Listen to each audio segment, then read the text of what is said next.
While we wait, let's learn more about Exeter TV. Exeter TV is the town's public and government access channels, available on Comcast channels 98 and 22. Channel 98 is your channel. If you have an idea for a program, want to host your own talk show, or submit a film, we're here to get your content on television. On Channel 22, we bring you live and replay coverage of government meetings and other town updates. A third channel, Blue Hawk Media, is operated by SAU 16 and can be found on Channel 13, with all your school sports, events, and meetings. You can watch Exeter TV online at exeternh.tv, Apple TV, and on Roku. Find us on social media for extra content. Subscribe to our YouTube channel and hit the bell to get notified about live streams and new content. Tune in to our platforms every other Friday to watch the Exeter Biweekly Report, with recaps of recent events, updates from town departments, and messages from nonprofits in your area. If you head to our website, exeternh.tv, we invite you to sign up to our newsletter to receive monthly updates about new content, upcoming meetings, and more. We'd like to thank you for taking the time to watch Exeter TV and hope that you tune in to our other content as well.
Good evening, and as the hour is now 6:50 p.m., I will call the Exeter Select Board meeting of November 14th, 2022 to order.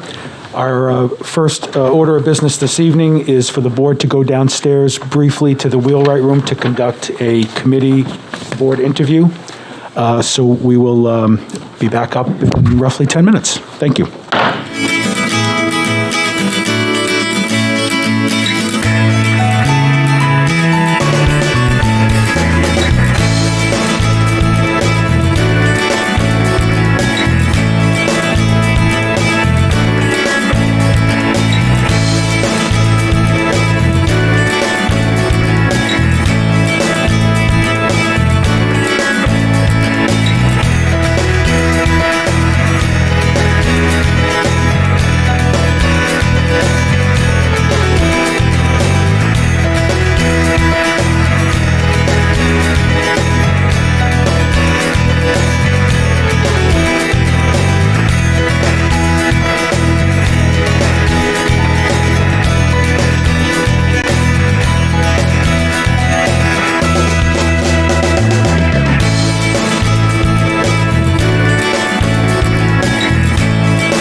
Okay, good evening, everybody.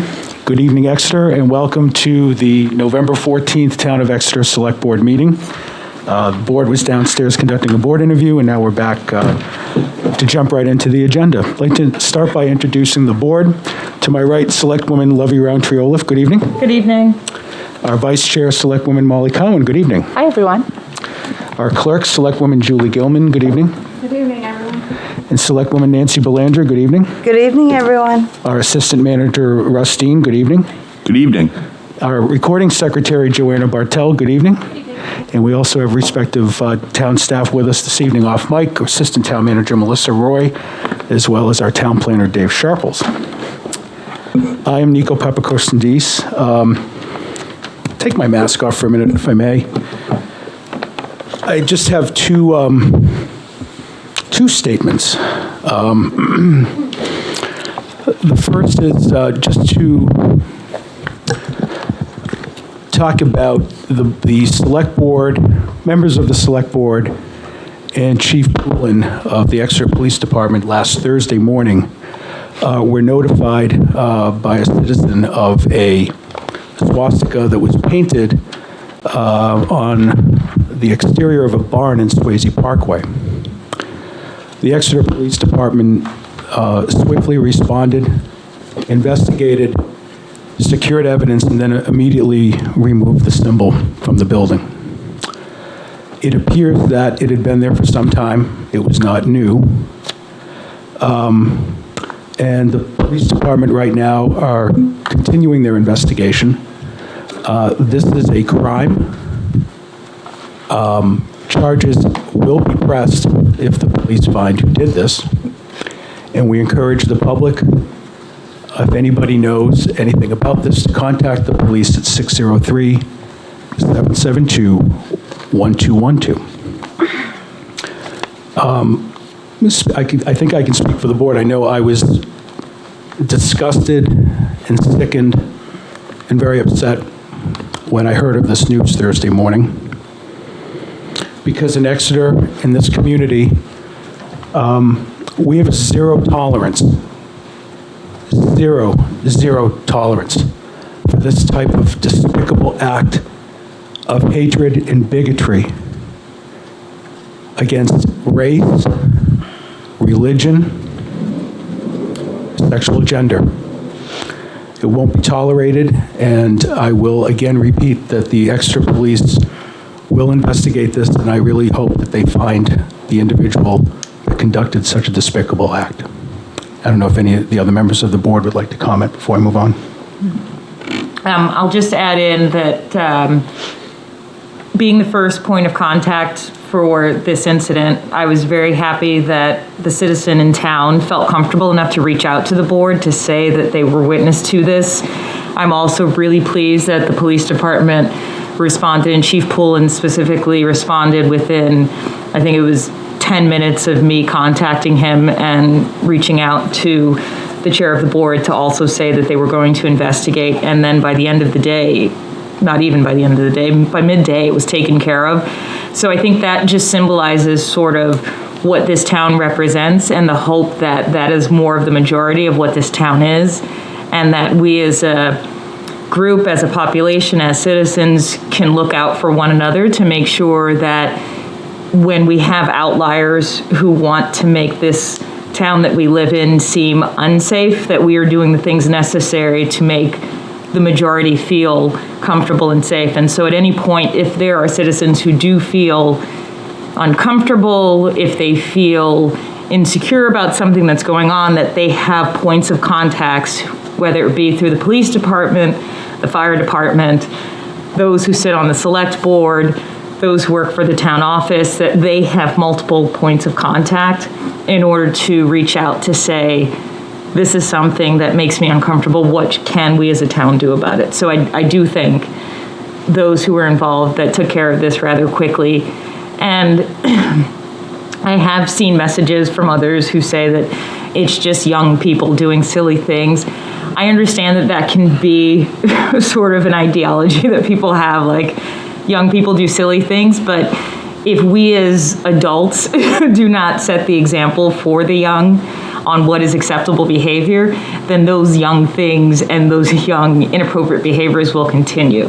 So if there are those who know who did this, I feel more comfortable that we reach out to those individuals so that they understand why this is completely inappropriate behavior for anyone at any age. So I'll just leave it at that and say that, thank you for those who reached out to let us know, and thank you for those involved who took care of it rather quickly. Thank you, Selectwoman Montiero. Well said. I think you and Levy covered it very well. Thank you. My second comment this evening, on a positive note, we had a really large turnout at the election last Tuesday evening. I believe over 8,500 folks, and we were there working all day, and I think there was a steady stream the entire day. There was a steady stream of new voters coming in to register to vote. It was incredibly exciting for us to watch that, obviously.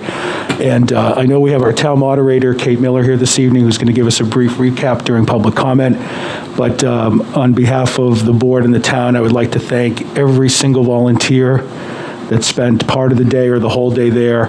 The town moderator and her staff, just so well run. Kate, thank you.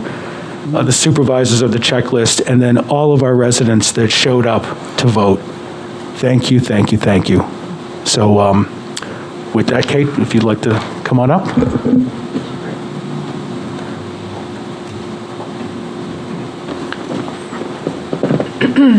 Thanks very much, Kate Miller, the town moderator. I'll just add a few more little data points. Thank you. We did have an amazing turnout. It was the biggest turnout for a midterm election in Exeter, and that was true throughout the state.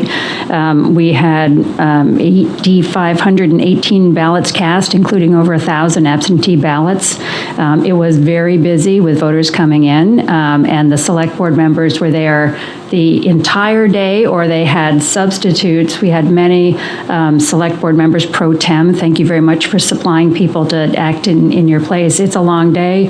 I was there 17 hours. I think the clerk was there longer because we start at 6. We set up the day before and we get there, and then she had, her bank of ballot clerks. She'd have a dozen going at a time, and she had to swap, those folks out.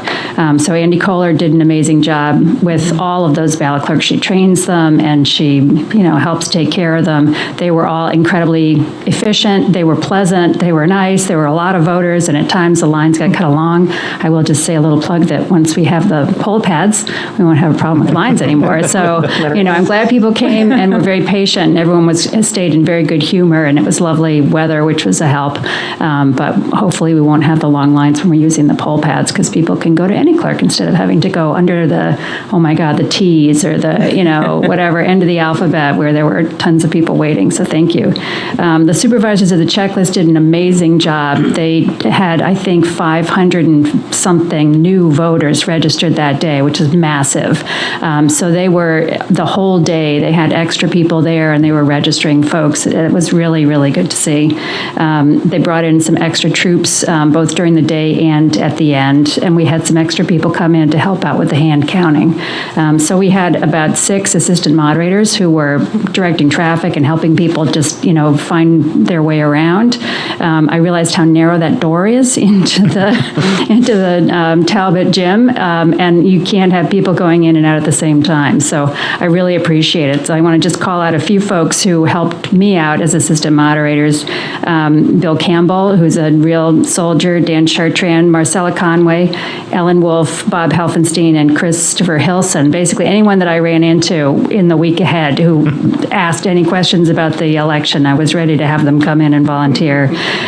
So we had a huge turnout of voters. Thank you for spending all your time there, all of you select board members and your proxies.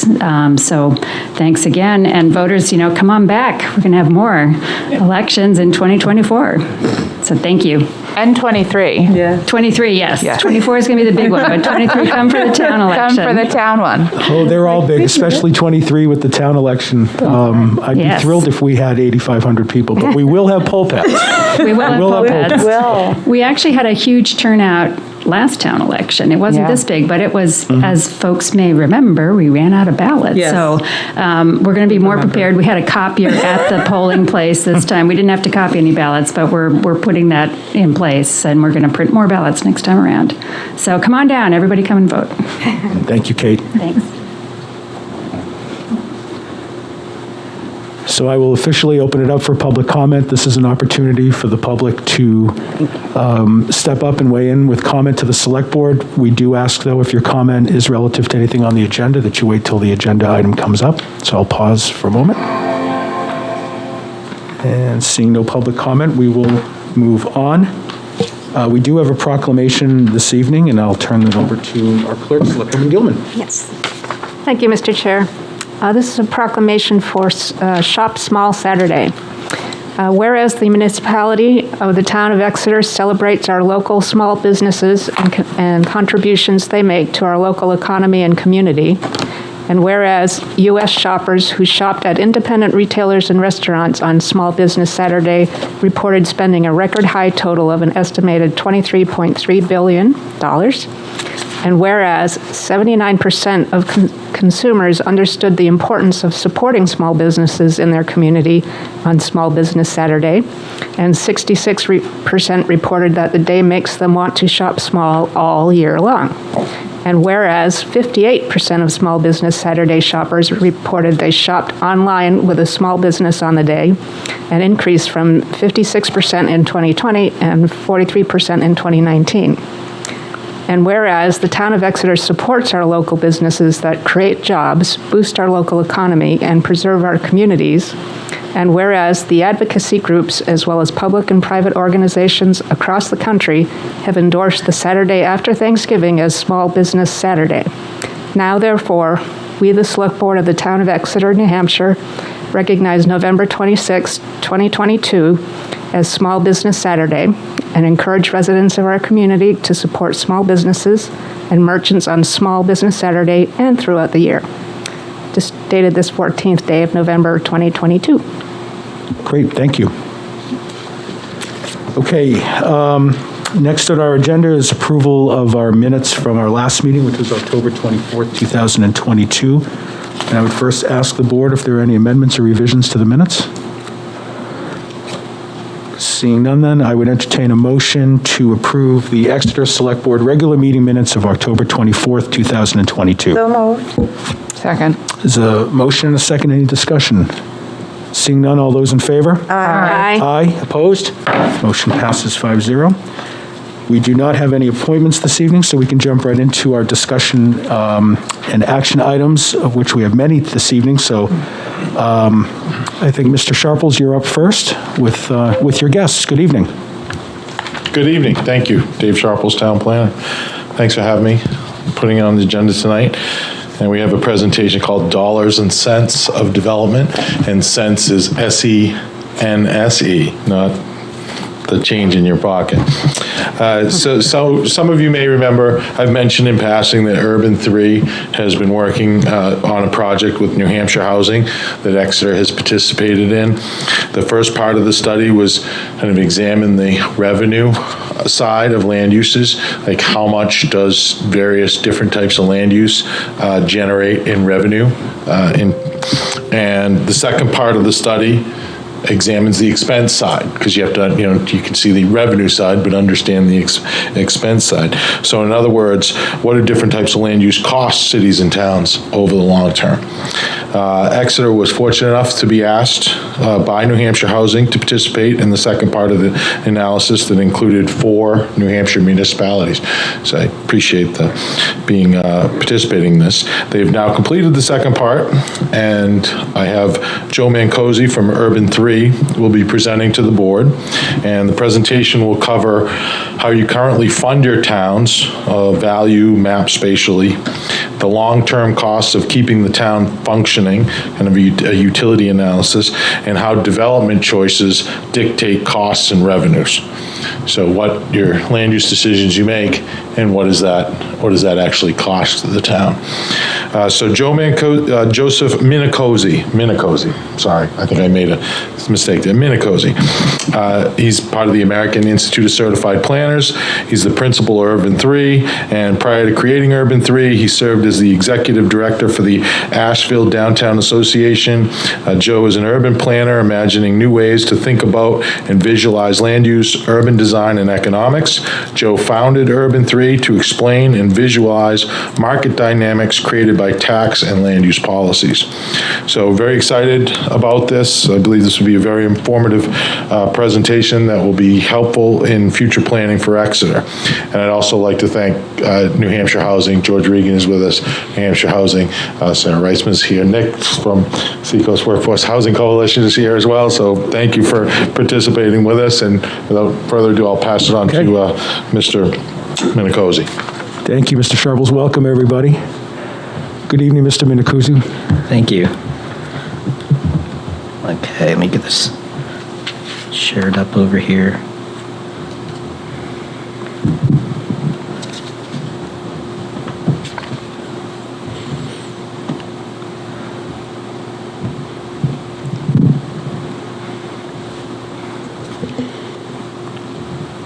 All right, well, thanks for having me, and thanks for allowing me to do this presentation. I'm going to be showing a lot of pictures. I speak in pictures. That's sort of how I explain cities.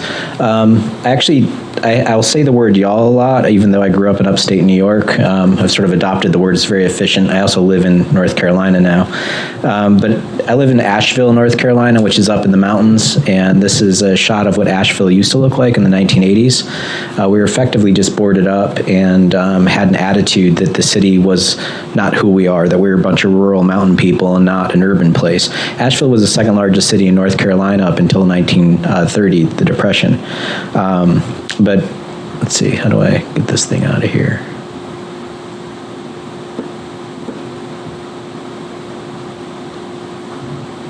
I think that's, is that? Yeah. Bob's here. Thanks, Bob. Bob, even in North Carolina, they know that you can fix things. Thank you, sir. But his attitude was, that'll never work here, this isn't who we are, and it was sort of an attitude that a lot of places have, where people just can't see change happening or the opportunity. I ended up working for Julian Price's company, Public Interest Projects, which is a for-profit real estate development company, and he put his inheritance into basically this development company that we would fix buildings and start businesses. So this is one of our basically is making opportunities for people to live downtown. But what we found ourselves doing is constantly talking with our elected officials about what does it mean for us to do work in your community, but more importantly, how do we speak to our citizens to get them to understand why some development is better than others. And I'm going to go back to what cities and towns are. If you look up the word incorporate in the Oxford American Dictionary, it says to constitute a company, a city, or other organization as a legal corporation. So by law, y'all are the board of directors for a large corporation. Your city's incorporated, your county's incorporated, your state's incorporated, and our country's incorporated.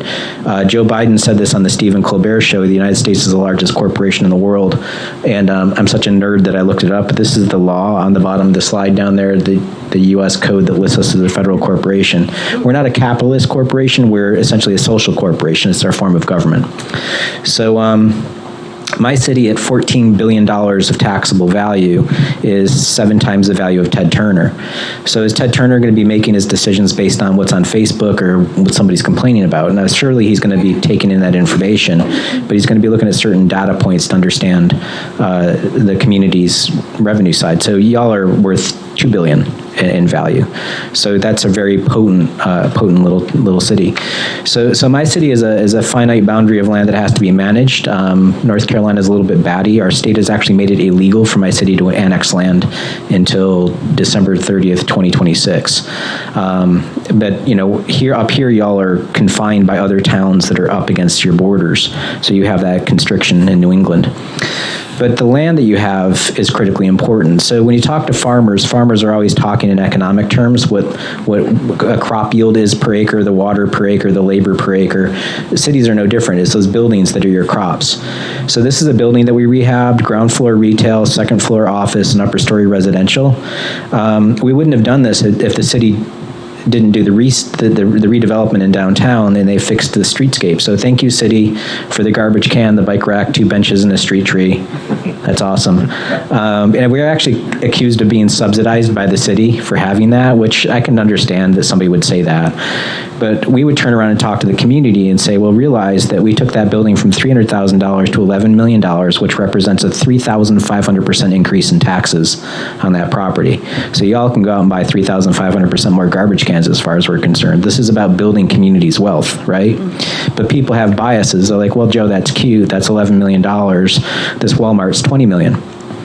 Fair enough, that's double the value, but it took 34 acres of my community to make that Walmart happen versus our 0.2 acres. So if you're just using gross real estate value, you're missing the point of efficiency.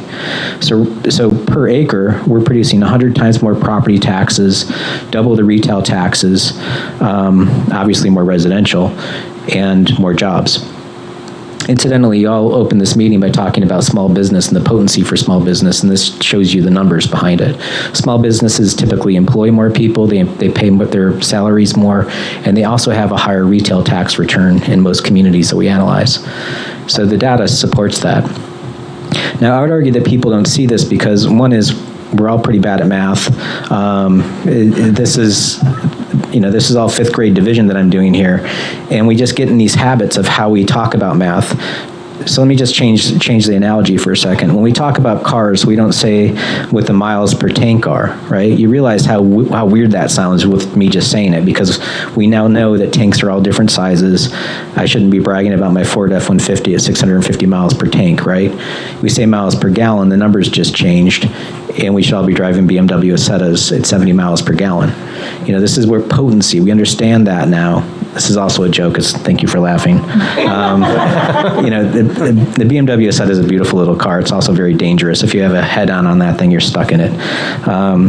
But anyway, I'm using this to just get you into the language that I use about potency. And this is taking about, 60 different cities in our data set. For every $1 of county taxes, somebody out in the county, now that doesn't mean anything in New England, but in the others, mostly like 40 or so states, this is critically important for the folks that are in unincorporated areas. For every $1 that they're paying in county taxes, their brother and sister in the city is paying about 5 times that. Here's the Walmart, there's the mall. This is a 2-story building on Main Street right there. And you see, as you start to stack those stories, you go to a 3-story building and a 6-story building, notice how it jumps up. And this could be in Driggs, Idaho, Durham, North Carolina, or Dallas. When you stack those stories, you're really getting potent. When I first started doing this, there were folks that would say to me, like, dude, what's your problem? Why do you hate Walmart? And you're just missing the point if that's a takeaway. I've actually presented at the International Association of Tax Assessing Officers. I don't know if you all hang out with tax assessors. It's probably the squarest conference I've ever presented to. Makes a planning conference feel like Burning Man. This guy got up there and presented at 8 in the morning on how cheap Walmarts are. Just think about how awesome that is. 3,000 assessors in one meeting. He's getting all of his property tax bills lowered in one meeting. Assessors are agnostic. If it's a cheap building, it's a cheap building, right? So I went up to the microphone and I asked him, I said, Mr. Terrell, what's the useful life of one of your buildings? And he said, 15, 20 years, we're designing the building to depreciate it as fast as possible. We'll build another building and walk away from the last one. We don't care about the buildings that throw away. So in a lot of communities, you see this, where there's the dead Walmart on one side of town and the new Walmarts on the other. So this is your community, this is your corporation. Is that the investment that you want, a 15-year relationship, which is about the relationship of me to a cat, right? I'll at least mourn the passing of the cat. Sorry, I'm a dog person, so I have to work that in there. I'm making a joke out of this, but I want you to realize that your community's investments in the modern era are all based on financial cash flows. So make sure you're coming to the decision with the same thinking. Your great-grandparents who left you this Main Street weren't thinking that way. They were thinking about building place in the longevity of community investment. But now capital markets operate in cities differently. It's not local money that builds cities anymore. It's all of these transactions that are flowing at a much larger scale. So I would argue that people don't see it because we're not looking at it by asking the right questions, or we just don't visualize it properly. So I can take a snapshot in your head and show you your brain and what's going on with your creative thought process in green versus your brainstem activity in blue, right? I can show you what's going on in your head. Can I do that with your community? So I'll just start with my community for a second. This is my county, 450 square miles. This is Buncombe County. This is Mount Mitchell, part of the Blue Ridge Parkway. This is the tallest mountain east of the Mississippi. And Pisgah Forest is the second tallest mountain down here. So they're gray, they're non-taxable. So we have a little key up here.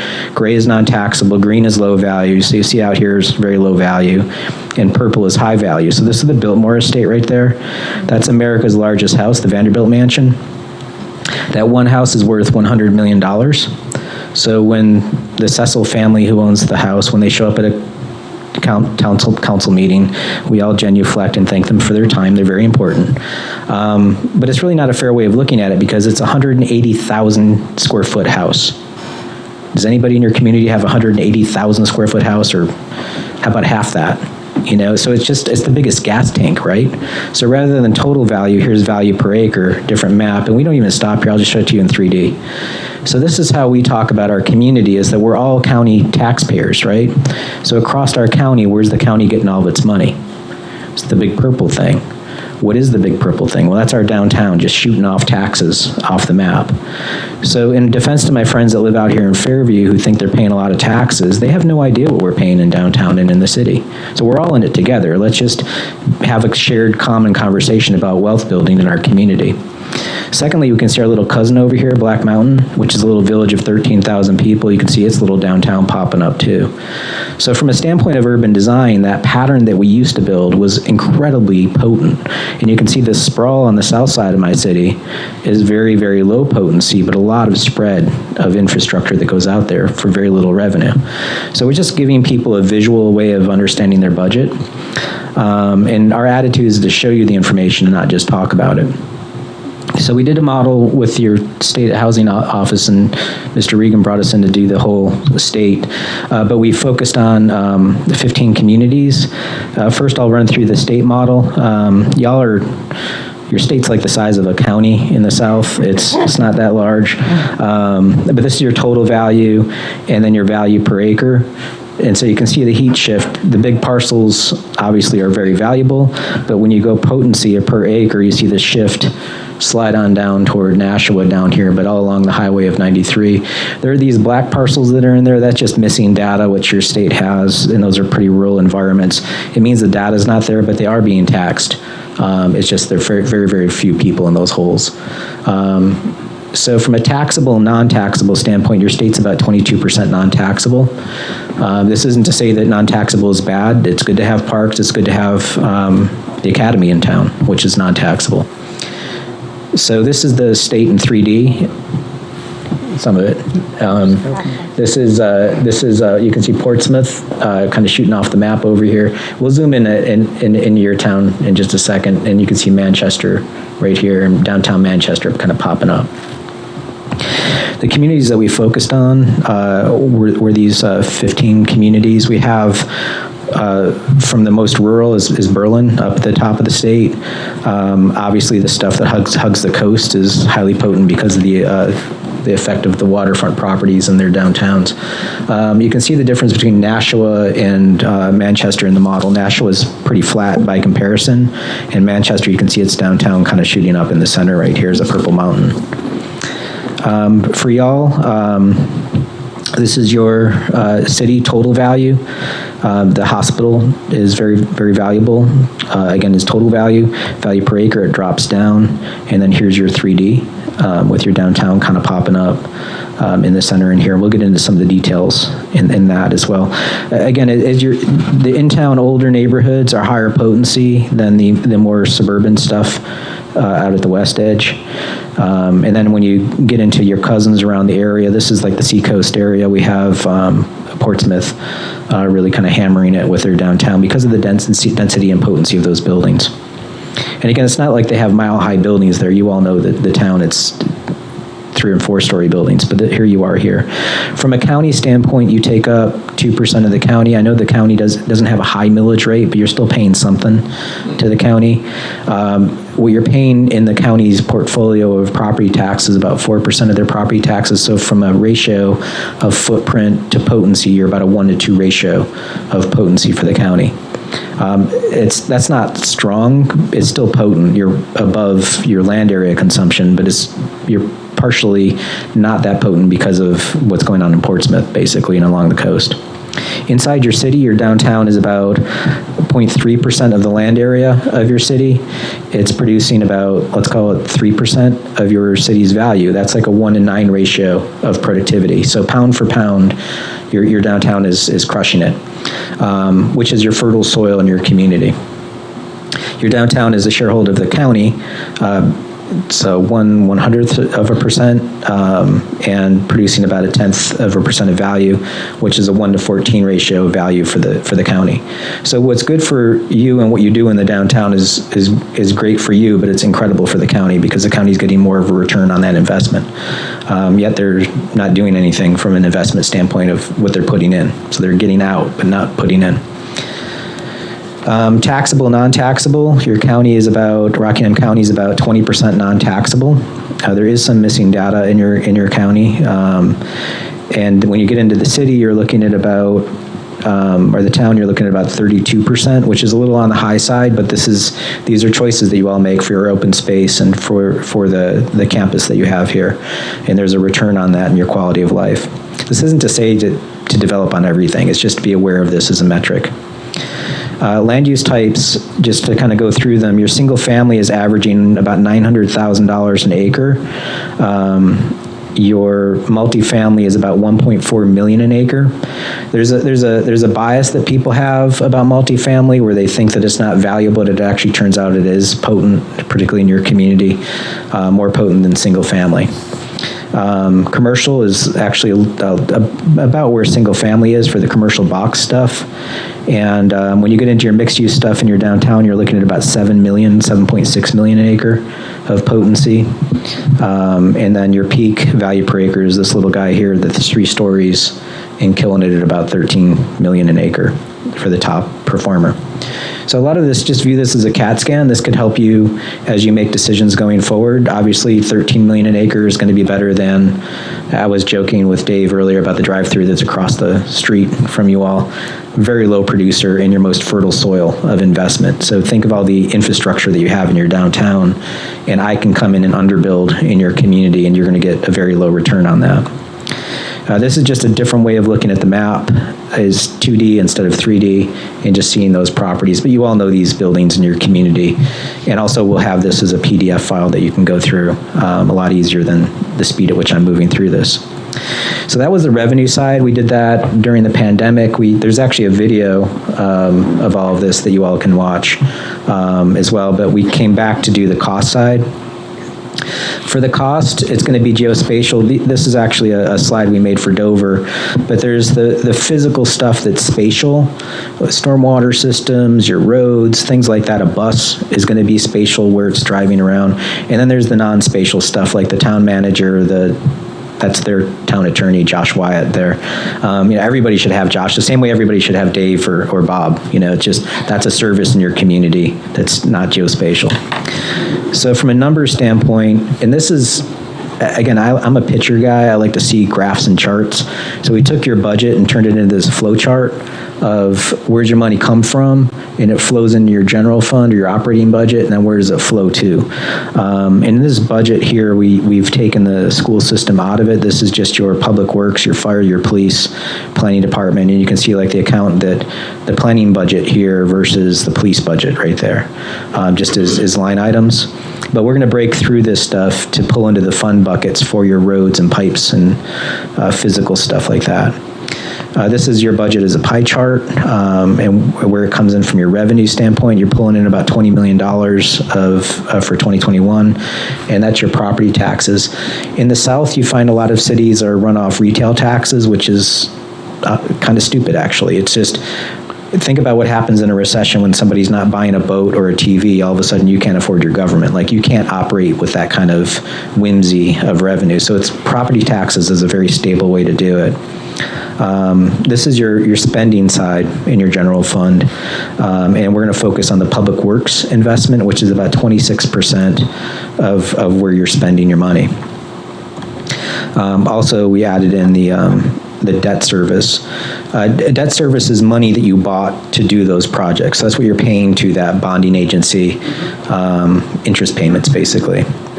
The debt financing, to be aware of what happens with roads, roads have a life. So if I'm a developer and build a road and give it to you, it's not a free gift. It's an ongoing liability.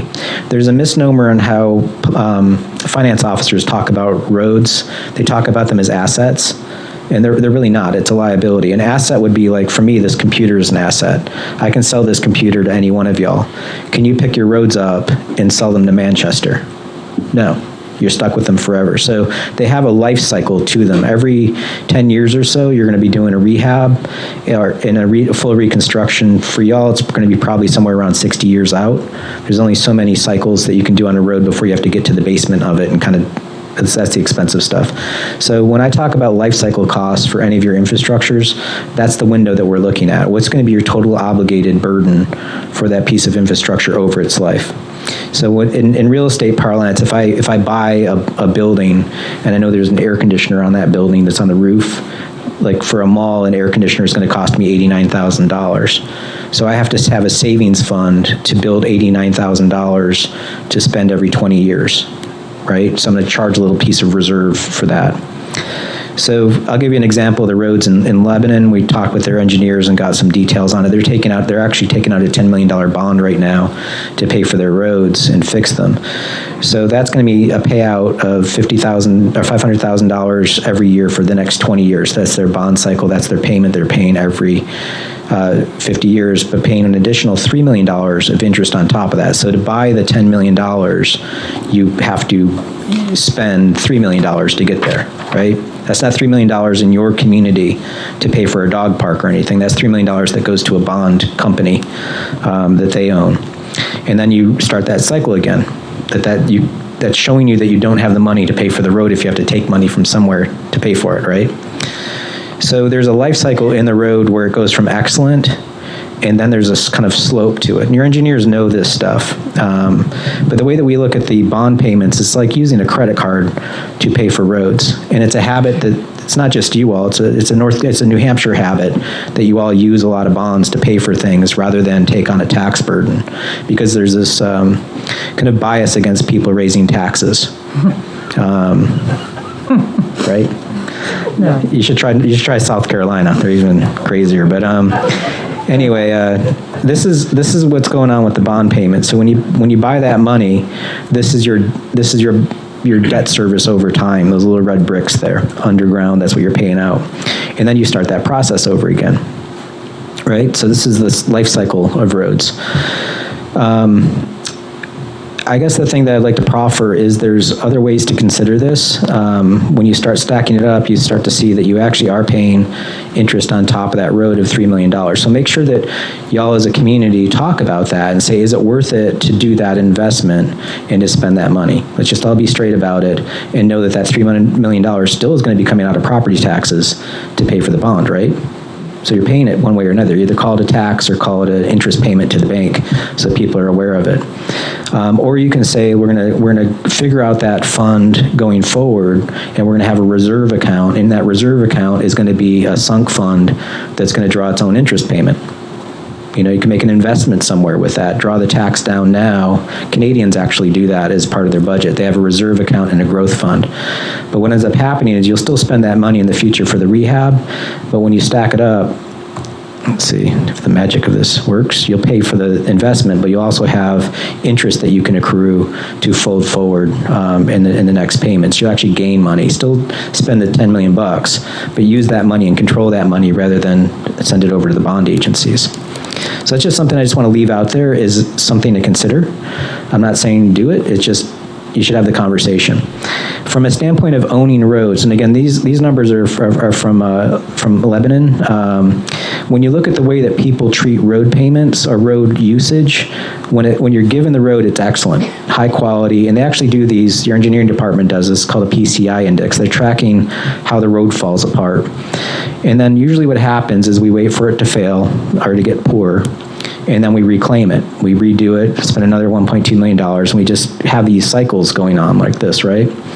There's another way of handling this. You're gonna have living with a fair to poor condition for those little windows right there in red.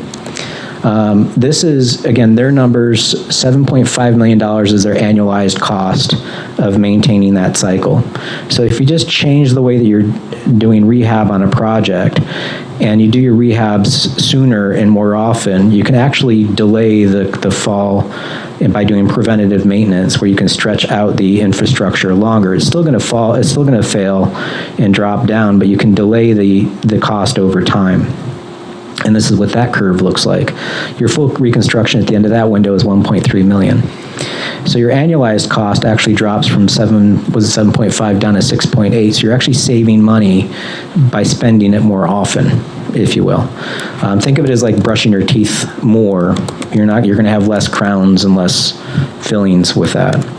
So this is the two of them side by side, and we'll stack up their payments. So it's 7.5 for the cycle above, and it's 6.8 for the cycle below.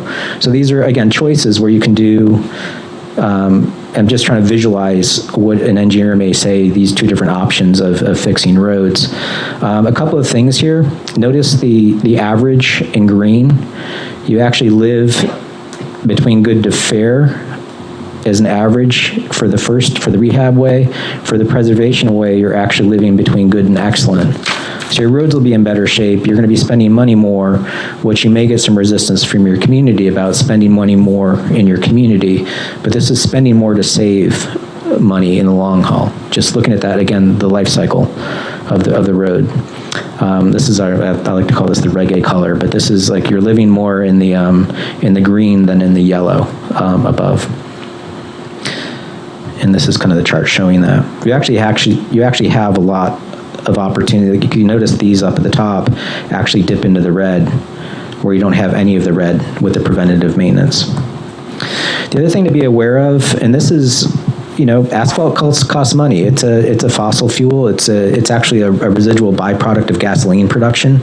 So the more that we actually, the irony is when we start to become more of electric cars, we're going to be producing less gas, which means asphalt's going to go up in more money. But just over the last year, asphalt, and this is the Federal Reserve's money, it's gone from $280 to $360. So just in last year alone, the cost of asphalt's gone up 30%. This is not counting the inflation period that we're going through in the year 2022. So these are things as your staff brings numbers forward to you, they're stuck in this world of what's going on in the marketplace for the cost of these goods. They have to pay for them to fix a road. When people say, I don't want to pay more taxes, in Florida they actually have a tax cap on property revenue growth. The market doesn't respond that way. It's like the cost of roads don't get capped. So just be honest with the citizens to make sure that they're aware of that. For your roads and pipes, you actually have enough roads to go to Freeport. So you have about 89 miles of roads, which can buy you a pair of LL Bean boots if you want. But that's your roads.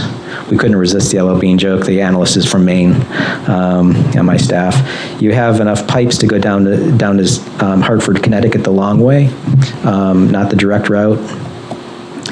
These are your systems. I won't go through all of them, but we'll have them for you. We map them to figure out where they are and where they're going. You have a wastewater system of about 62 miles, which translates to about, let's call it 8.7 million a year, 62 miles of water at about 4.2 million a year. Stormwater at 47 miles at about 4.5 million a year.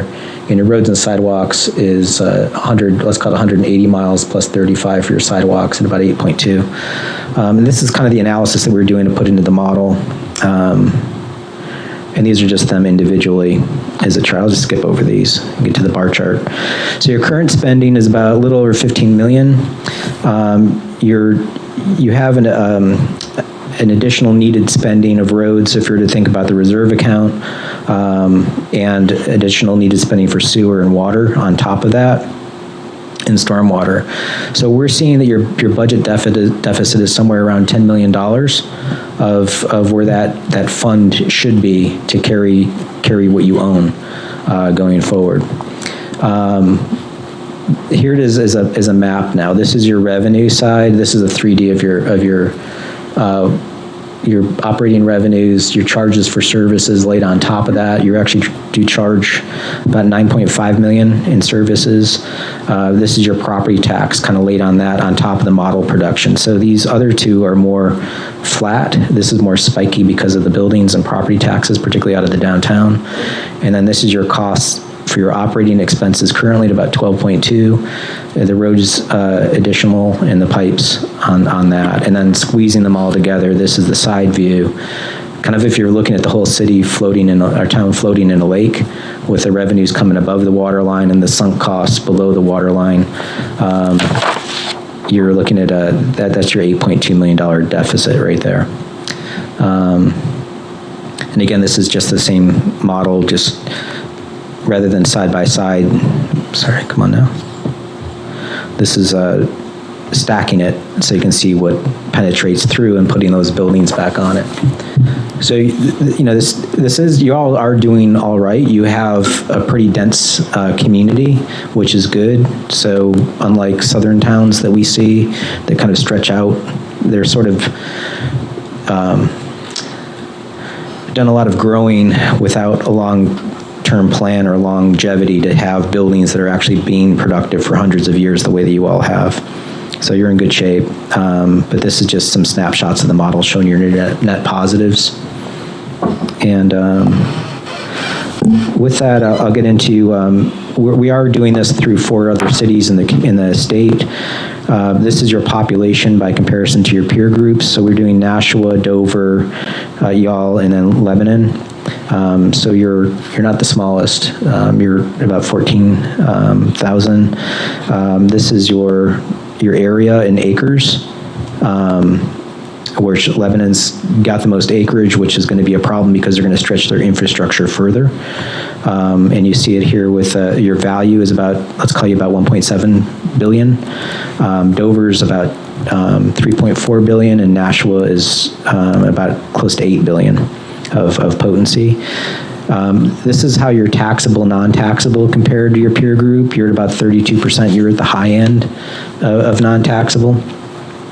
And by comparison, Dover's about half yours in non-taxable. Again, this isn't a judgment call. It's just this is what you are. And then your miles of roads, miles per person is probably more important. This is where you are from your miles of road per person. I thought I had that. So you translate into about 58 feet of road per person versus Lebanon at about 148 feet of road per person. So when you think of that burden that they have, it's going to be more stressful in Lebanon than it will be for you all. So you're doing all right there. And then this is your annualized life cycle cost per person. You're looking at, you should be somewhere around $1,800 per person. Is your life cycle cost per person is like a budget, let's say. And then just to roll up, this is looking at the 3 cities, you and your peers side by side, your population density. Nashua is the most dense at 3,000 people per square mile. the amount of roads that they have. They've got a lot more roads and pipes in Nashua than what you all have, and you're doing better than Lebanon. And your deficit is actually, you're doing the best out of this. So consider yourself thankful for not being Nashua at $94 million of deficit. That's what they have to deal with in their community. And your revenue shortfall as a percent of your overall budget is about 27%. So this is, again, it's not to say that you're immediately collapsing and there's potholes all over the place. It's just be aware of there's a reality to the cost of your roads and infrastructure. And we hope that these models and images help your community see it.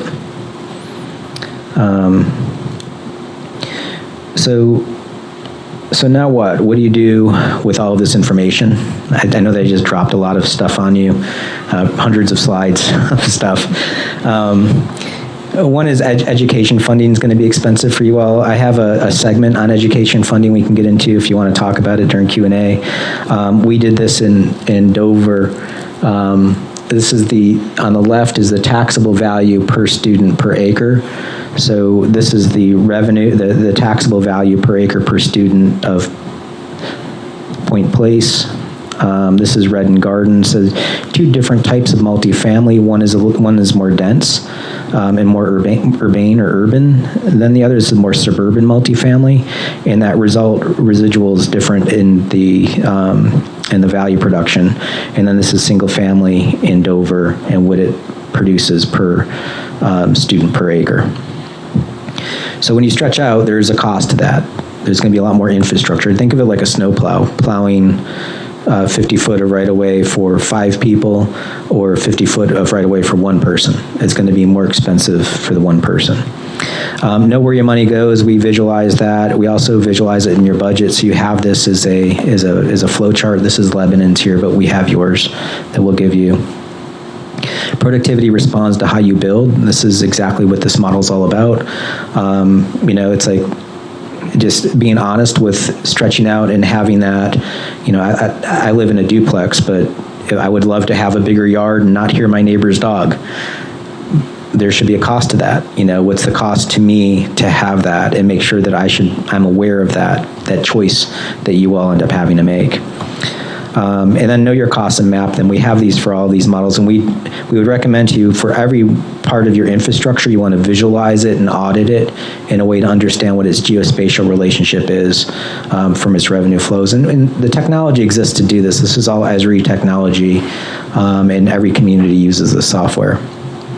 And you're stuck with this. A lot of decisions that were made by previous boards decades ago, you're living with them today. The roads that you're fixing today are roads that were put down in the 60s and 70s, and you're paying the cost of that type of development pattern, and it's not cheap and it doesn't go away. So that's the reality of that situation.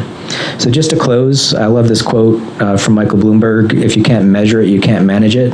Always start with the things that you have to deal with and be honest about it before you get into the other discussions that are more ephemeral or more touchy-feely. It's just, you've got to pay a budget and you've got to pay for things. Also, I want to challenge you about how we set up government. A lot of what you're doing and a lot of the way that you handle government is set up in this landline technology of the way that we do things. It's the way that we've always done things for generations. And now we have new technology. We all carry around little computers in our hands. We're using that GIS software in a way that should be making us rethink the way that we look at revenues and city planning. So the technology is here for us to do some pretty creative stuff, so use it. We would argue that we have to rethink the way that the tax system works. Why should it just be something as arbitrary as what value is? What kind of perversities are baked into that, or what kind of regression is baked into that thing? Are you taxing me more to be more efficient? Is that fair? Have those conversations. Finally, a lot of our work is covered in a nonprofit called Strong Towns, and Chuck actually does a great job, who's the author there, writing about this type of work in his books. So I find these books very useful to share with your friends and that are interested in city building. He does a great job discussing it, and thanks for doing this math session. Thanks. Terrific. Thank you very much. This is incredibly interesting. as we start to plan for the future, and will all, obviously help us as we look at future planning. Before I turn it over to the board, as I know we have a lot of questions for you, Dave or Joe, are these slides going to be available? Oh, yeah. For us, for the town? Okay. Selectwoman Ronchiola? Okay, this is like the most exciting presentation. I mean, this kind of stuff really excites me, and it makes a lot of sense for the kind of conversations that we have about what does it mean to have affordable housing? What does it mean to build more banks and more banks and more banks? And where is the money coming from? So I really like the way that this was presented. Obviously, the presentation that you gave may not translate as easily to others. So I don't know if is there a way to share this kind of visual and image and message with a greater population in a more confined sort of pocket, message? Like, I think about Asheville, and it's a place that I visited, and I would have never have expected that it had the history that you just described. It's artsy, it's very vibrant, it's kind of the place that people want to go to. And so I think about our downtown and how are we missing opportunities to build upon that even more so than we have. And the kinds of conversations that happen when businesses come to us and they say they want to build, like, are we thinking about things in the way that you just described? I mean, I think this is super exciting. So I'm like overly giddy, and I've taken lots of notes, and I'm not going to overwhelm you, but maybe offline we can have a conversation about things. But the sinking fund, really curious, like, how do towns like ours, send that message to taxpayers to say, trust in us and just give money that we'll put aside and promise that we'll use appropriately in the future, so that we're not paying, long-term bonds and taxes on that. Like, if there are towns that have been successful in doing that and sending that message, I'd love to hear more about it. Doesn't necessarily have to be right now. I am curious, and I don't know if you guys compared towns like Hanover or Durham that have clearly on a much larger scale academic institutions, and had that plays a part in, the the tax reduced but higher population that plays a role in town, in general. That's something that I just conversations that I think would be interesting to have over the long term. And I don't know, obviously that's not going to happen tonight, but I'm putting it out there because, I don't know, I'm just really, yay. Well, I can address some of these questions. One is, we're doing another presentation I don't know if it's open to the public tomorrow morning. Tomorrow afternoon. Tomorrow morning, yes. Tomorrow morning is in Manchester. So if you want to. Our Housing and Economy Conference. Okay. This is videotaped, so you all have this digitally now. I have lots of other talks online, other ways of getting into this type of thinking. And also, you can just give us a call, and we can set up a webcast or webinar, or I can always come back. It's not a problem. We have your data now, so it's easier for us to dig into it. And if you want to ask us more questions, we can probe around and model things.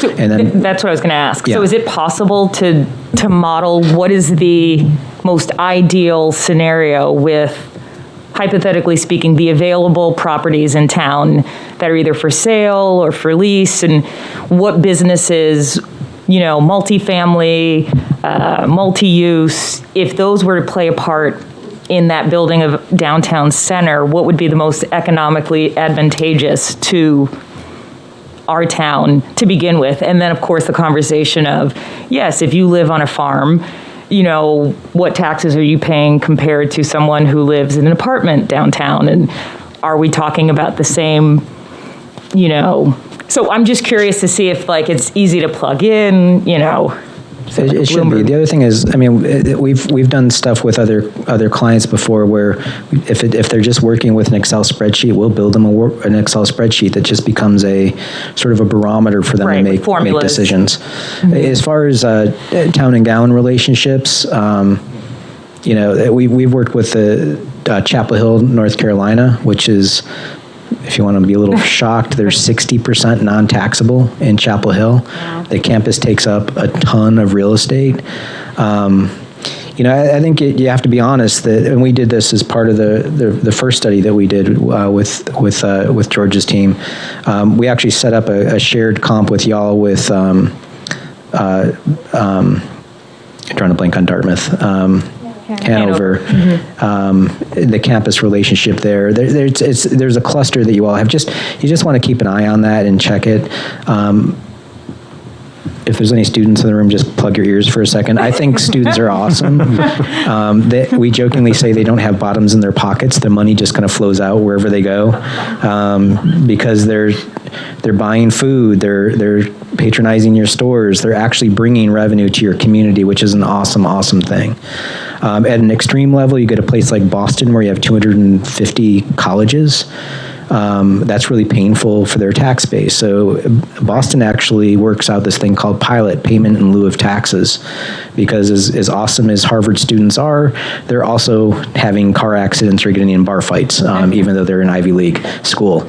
So that's going to cause service demands for the police department and the fire department. So that city was able to work out at least sort of a quid pro quo of, they're not paying full taxes, but they're paying something. Right. There may be opportunities to partner with the campus of doing teacher housing or something that's going to be tax productive, but it's going to be a need met for the campus, and it's a shared mutual relationship that you can work out. Princeton does that, where they actually Princeton actually do too, where they build taxable housing as part of the campus co-development. And then the future gain is the campus is always going to be there. Mm-hmm. So now there might be teachers, but in the future that could be student housing as the campus grows. So just finding ways to work together. It's a mutually beneficial, cooperative environment. The better that your town is, the better it is for the academy. It's a shared relationship. I'll stop. Thank you. Thank you. Selectwoman Cowan? I also am really, I agree. It's a really exciting, it's interesting to see how all of these things piece together, and I'm glad to see the chair of our planning board here, because I think it's really important to tie in the economic development piece and the productivity piece with what might not necessarily be intuitive. We think like single family housing in these developments rather, and that's actually not the most productive way to develop. There are things that I think are very underutilized in our town, specifically Lincoln Street and those corridors, where there is room for, some multi-level business, housing, development there.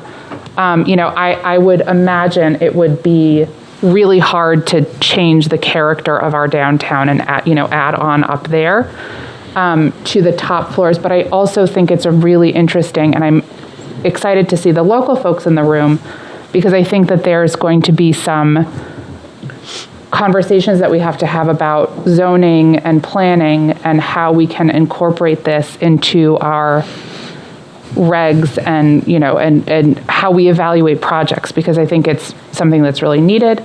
I think it's something that we're not necessarily thinking about. We've just did this incredible study where we look at how much multifamily housing we have in the town. So we have so much data here. And I think if we can put all of these things together, we could develop some sort of roadmap to being a more affordable place, being a more profitable place, being, making sure that our development is less homogeneous and more multimodal. So that's what I'm excited about. And I would I don't know if now is the appropriate time, but how do we start talking about that? What is the proper convening of who needs to be at the table for this sort of stuff?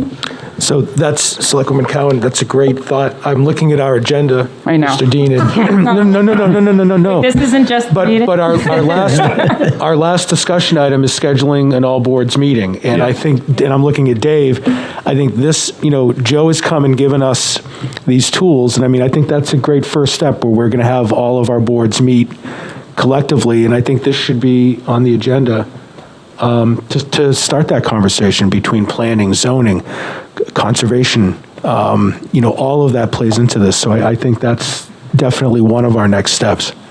Great. Selectwoman Gilman. Yes, thank you very much. This was, the visuals on this were great, with especially the 3D models. Our Heritage Commission a number of years ago did a mapping study of the town showing its growth over time. And the earliest map we have is 1802. And of course, it's downtown. And then as people got more prosperous and could buy more land, it just circled out till you get to the farmlands on the outside. And that's what you see in those maps, where the urban center has always been, is giving you the most value because it always has. So I want your map for that map presentation because I think it goes with it very well. And to go on to the highest best use kind of thing that Selectwoman Cowan brought up, we do have buildings downtown that have, I love the multi-use. I love, retail on the floor and housing up above. But we have businesses that are retail on the first floor and office space on the second floor. And if they have a third floor, I don't know what's in it. And so, this will bring up the question of whether that is, well, we can't stop people how they want to use their property, but make it more attractive for it to be housing as opposed to office space, or how to zone that. I don't know. But I don't really have any questions. I just really appreciate the information and the way it was presented. Thank you. Hi. So I am the Select Board representative to our Housing Advisory Committee, so I'm not going to try to repeat everything that's already been said here. This is absolutely incredible information. I think it's showing us how interconnected everything in Exeter is.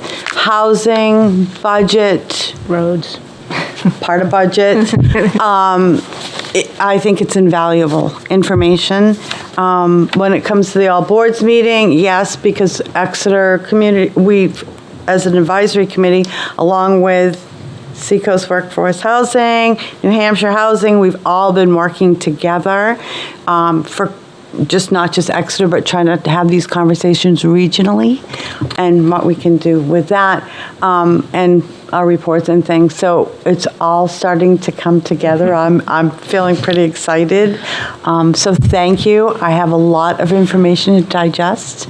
And our town planner, who I am going to give a huge shout out to because he has been very inventive on ways that we can better educate, do things better, the cost of, and the value of density and things like that. So thank you very much for this presentation. Well, thank you all, and thanks, George and your team, for bringing us here, and thanks for being part of this. Well, we appreciate your presentation, and again, it's going to help us in our future planning and Budget better decisions. We would be remiss if we didn't thank New Hampshire Housing for choosing Exeter to participate, so thank you very much. Yes, thank you. Most appreciated. Great.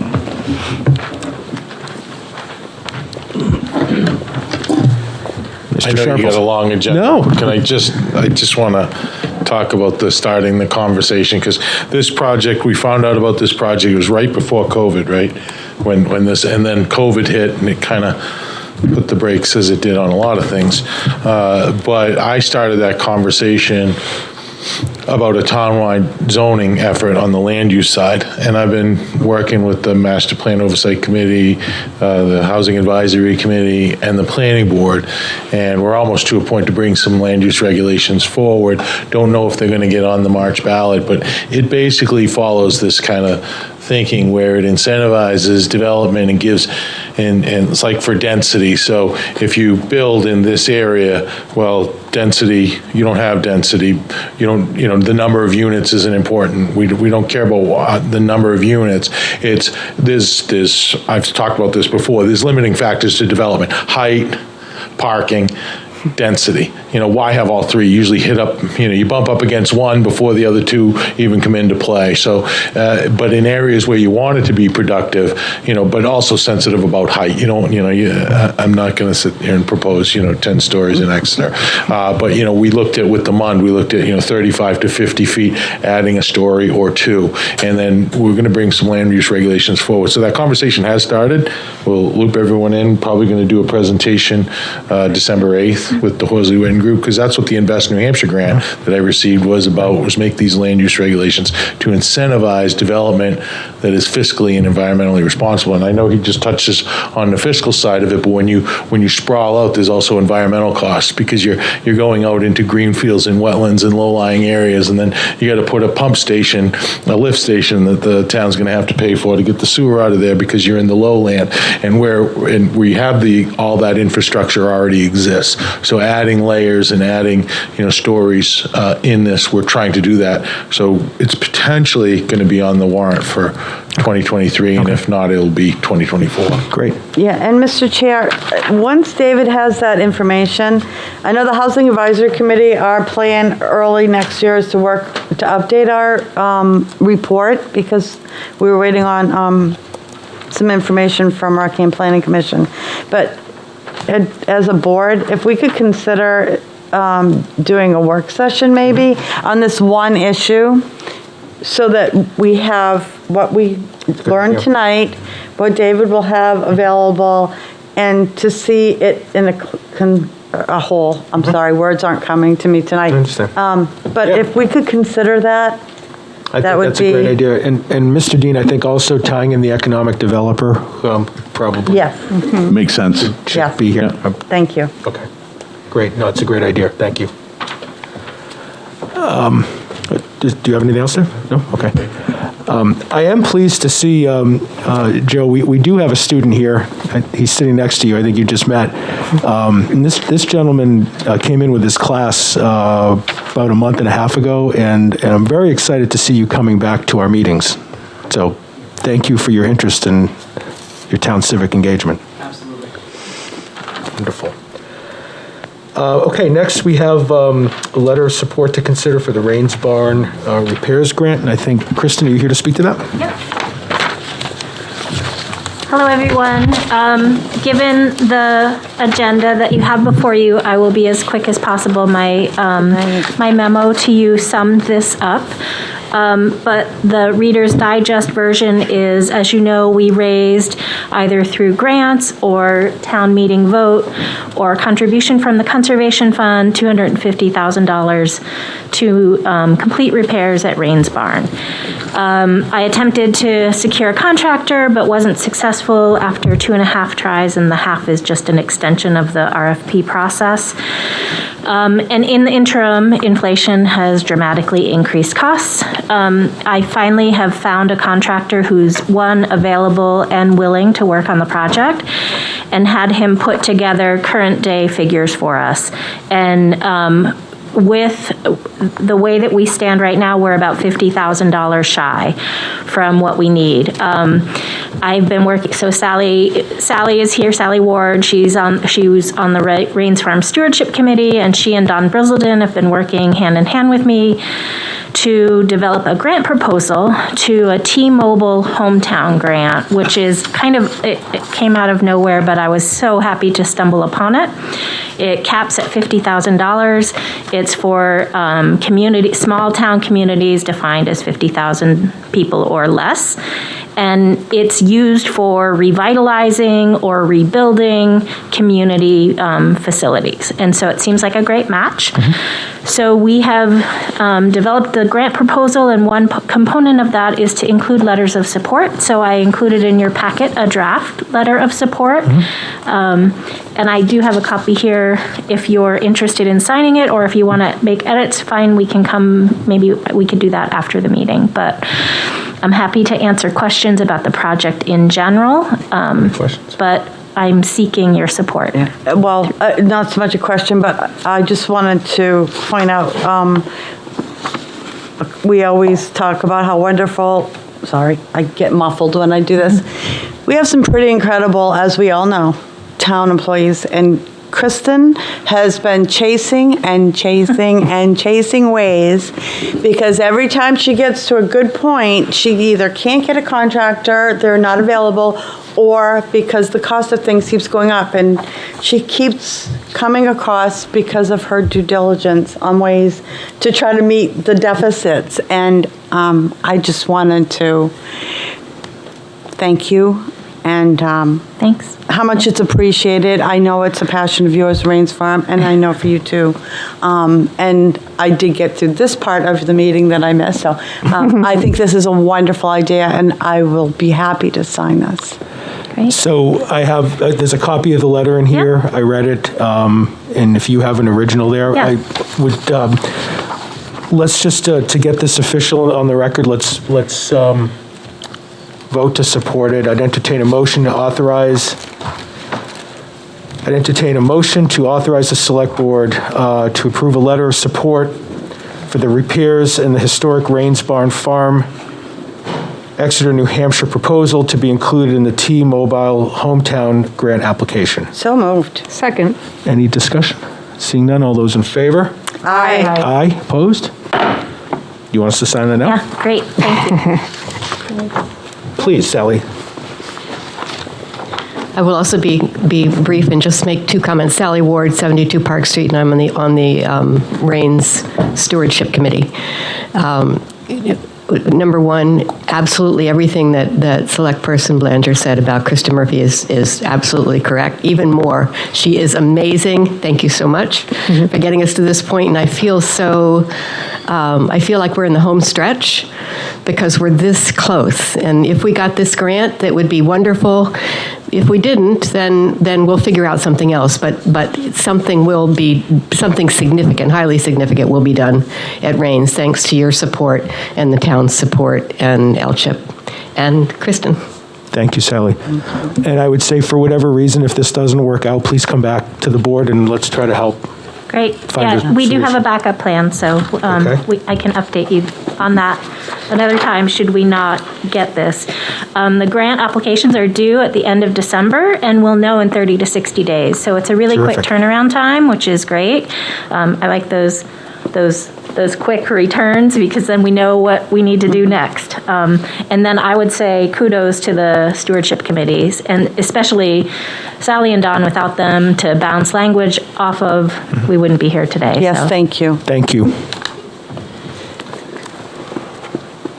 Okay, and Kristen, this is here for you. Okay. Moving on, another exciting initiative from the Sustainability Committee, as well as Kristen Murphy, who's the Sustainability Coordinator. This is a proposal for a town ordinance regarding eliminating single-use plastics in town buildings and town property. This will be a public first reading of 3. We'll have another reading next Monday, and then finally the third reading on December 5th. So at this time, I would entertain a motion to open the public hearing on the single-use plastic ordinance proposal. Second. It's a motion and a second in discussion. Seeing none, all those in favor? Aye. Aye. Aye. Aye. Opposed? Public hearing is open. Kristen? So we have a quick presentation to give to you. I have members of the Sustainability Committee here. Chetna Palmer, she's the chair. Jackie Aaliyah is also a member. And then Chris and Stacy will be presenting along with me. So Great. I'm going to cue a slideshow real quick. And please, this is a public hearing on a very important ordinance. Take your time. I know we have a lot on the agenda, but take seriously the time that you need. Try not to wear this.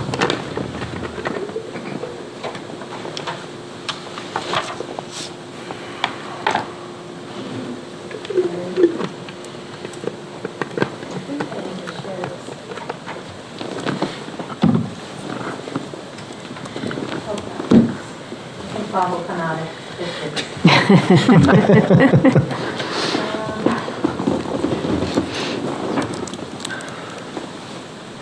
I'll do the slides for you. Okay. Yeah. I don't think you have to share the screen. All right. Good evening. Good Can you hear me? All right. Thank you for your time to listen to the proposed ordinance for our Exeter Sustainability Advisory Committee. We are proposing to ban single-use plastics on town property. And my name is Stacy Rogers. I'm the newest member of Exeter Sustainability Committee, so it's really an honor to be opening this presentation. And the members here behind me, they've been working on this ordinance for about a year and a half. So a lot of time, research, and thought has gone into this, and we're excited to present. So, in the inspiring words of Yvonne Chouinard, the founder of Patagonia, to do good, you actually have to do something. And that is what we're here to do. So we are going to go through slides. It's going to go over the what, why, and proposing us first steps towards a solution to do good. And just to note, there will be frequently asked questions, dedicated slides at the end that will address most questions, and then we can open it up.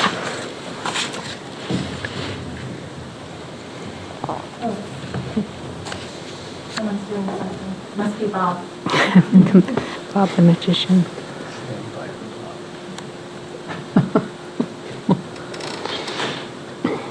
There it is. Okay.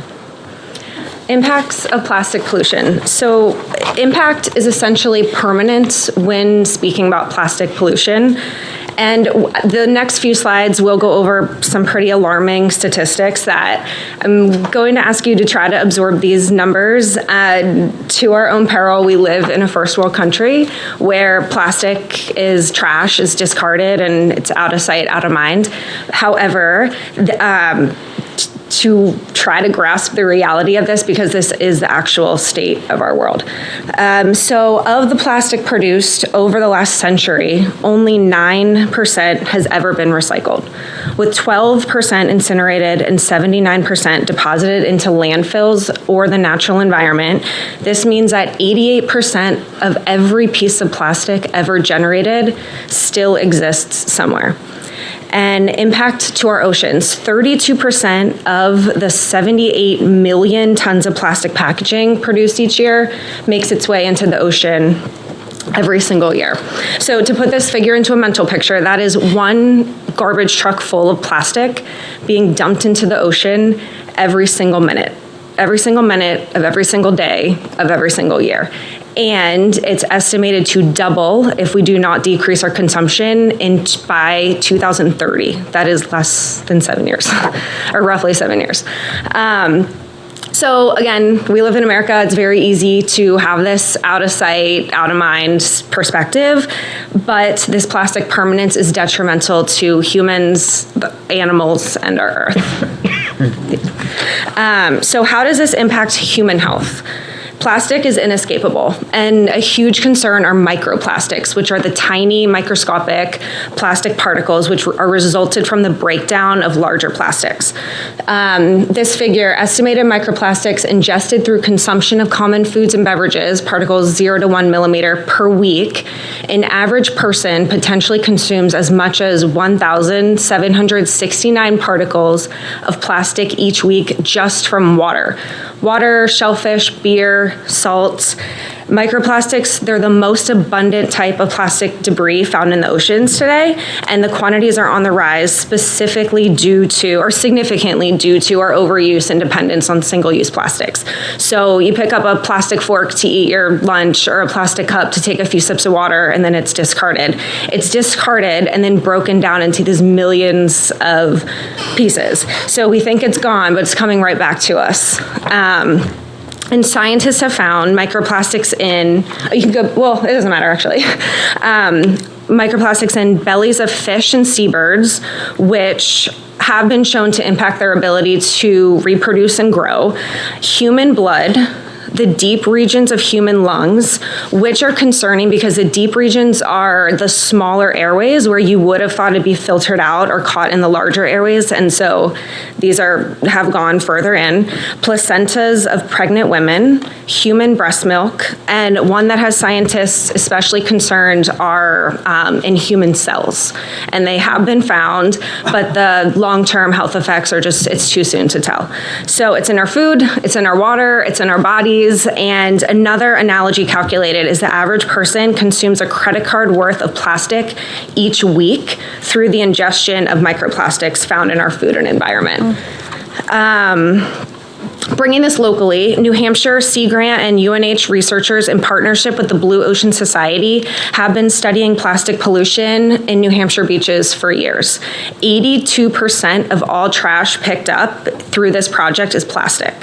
And they estimate that on the surface of New Hampshire's 18-mile coastline, there are 81.5 million pieces of microplastics on the surface alone. And that is right in our backyard. You can go to the next one. Harm to our world's animals. 100 million marine animals die each year from plastic waste.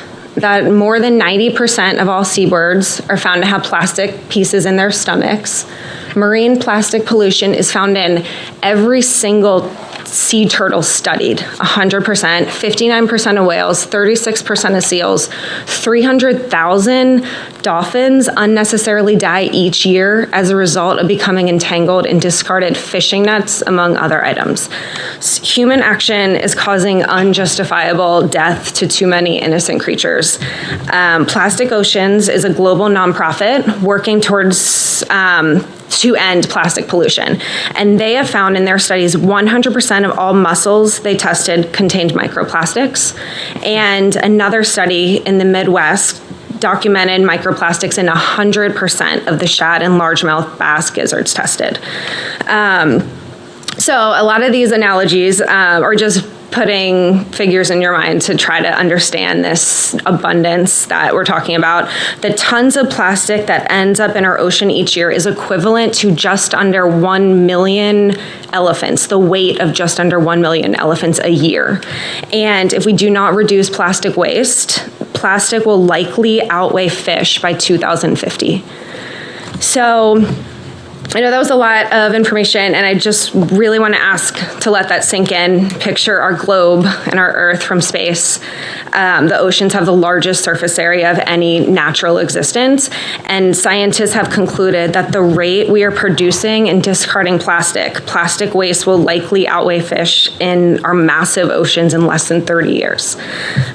So we need to do something, and this ordinance will be a small step for Exeter to step up as a community leader and to start eliminating plastic in the first place and stop contributing to this permanent waste.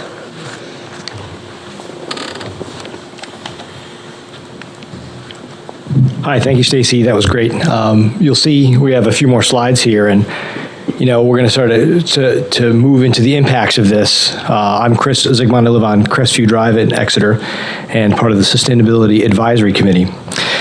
So the question always becomes next, well, what about recycling, right? We can recycle a lot of plastics, and what we're learning, what we know, is that recycling really is not the solution. We can't recycle our way out of this.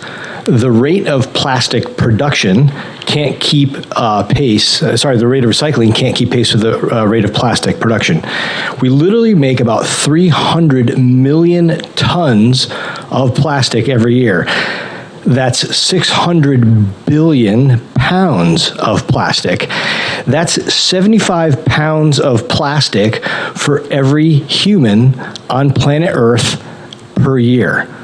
8 billion people carrying 75 pounds of plastic extra per year. We make that every year. About 50% of that is for single-use plastic.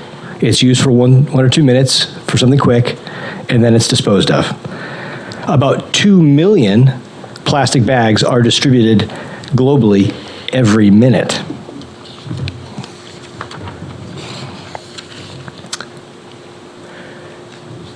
And even for the most conscientious, environmentally forward-thinking person, it's a lot to deal with. The plastics that come into your home every week fall into 7 general buckets, and they're just coming at you in every conceivable manner. Every week, more's coming. These are the basic 7 classifications, but you'll see on this next slide, only 3 of them are actually eligible for recycling programs at all here in Exeter and communities around us. That's driven largely by different markets available for recycling and the contamination of different plastics, the ability to separate some of those plastics from them. And the other thing is, they cost you and I a lot of money. What's interesting, our town, Exeter, in 2023, will spend about $500,000 to haul away our recycling. And the killer part of that is only about 5% of that, of the plastics we haul away, 5% is even eligible for recycling, 95% is not.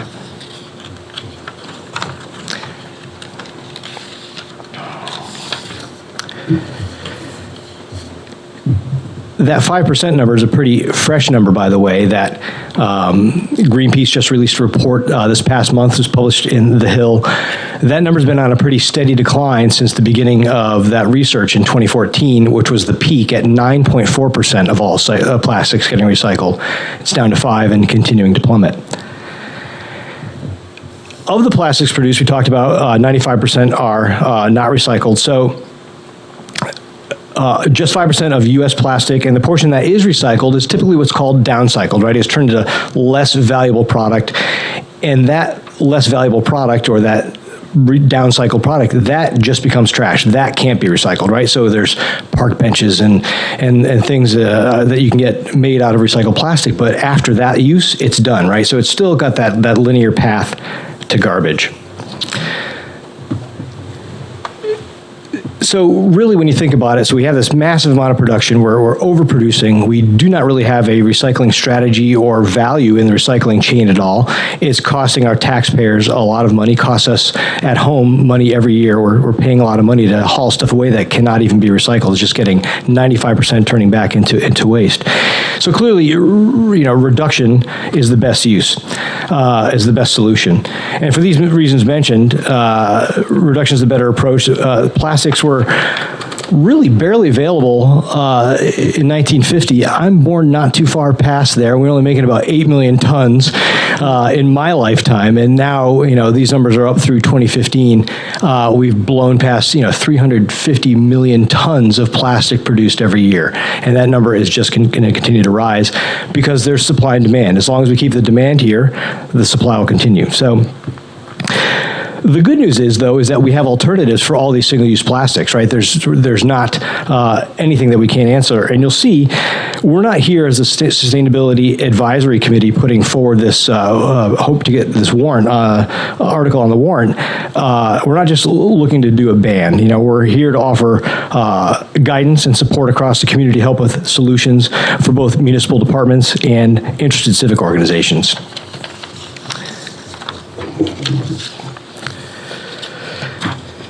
We read a quote from Yvon Chouinard at the top: to do good, you actually have to do something. And that's the ask, right? This is our opportunity to change. Should we ignore it? We ignore it at our own peril. We're here to encourage all of us to participate in saving ourselves and our community for the next generation. This is an opportunity. This is not a penalty. This is one of the things that we can do both in our own best interest and in the best interest of others. Typically and historically, Exeter residents have repeatedly stood up in support of sustainability initiatives, which we're very excited about. We believe this community will not only support this ban, but will also step up to support vendors if the elimination and change to better quality products results in higher costs. Thanks.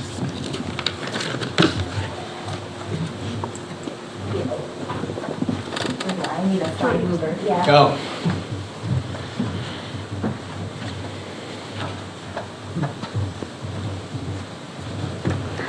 All right, so we hope that the information we shared paints the picture of urgency that we're all kind of feeling. I will be completely honest.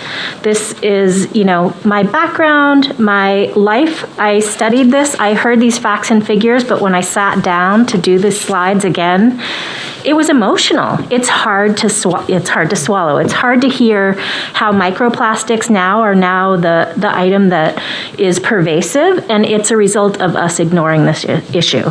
But more than that, what I want you to also experience through this presentation, I hope, is that this is an opportunity for change, as Chris had mentioned. And I think that what I've recognized, so I just started with the SAC in April, this committee is willing to step up as partners with the community to help them through this transition. And I think that's really an important point. So my job is the boring stuff. I'm talking about the ordinance itself. So as we mentioned, this ordinance would apply only, this is a town ordinance, it's not a zoning ordinance, it does not go to town warrant. It could be adopted by the select board after 3 public hearings. And so as it's written right now, it would apply only to town property. And so the way we developed this ordinance, they had started before I joined the committee as staff support. It was modeled after what has already been adopted by the city of Portsmouth. They adopted this in 2019. We did some work to kind of make it a little more understandable, a little easier to read. And then when we got the ordinance in a kind of a condition that we felt was ready for prime time or close to it, I wanted to get a sense for how the people who would be impacted by this ordinance would react to it. And so generally, the ordinance would, because it's town property, would impact basically 2 user groups. Those who receive town permits, so, people who have events at Swayze Parkway, people who have events at in the gallery, in the art gallery upstairs in Town Hall, and town staff. So those are kind of the 2 user groups. So I created 2 different surveys. We ran the surveys for about a month, and I'll step through each of those surveys separately. After that, we met with individuals who we felt we needed to understand their concerns. We also had an opportunity for individuals to reach out and say, I want to meet with you and talk. So we met with those, and then we made some modifications to the policy. So that's what's in front of you. I'm having a hard time breathing through this, so I'm sorry, but I'm going to take it off. All right, so we'll step through first the permittees. Permittees are individuals who come before you to receive a permit for a town event.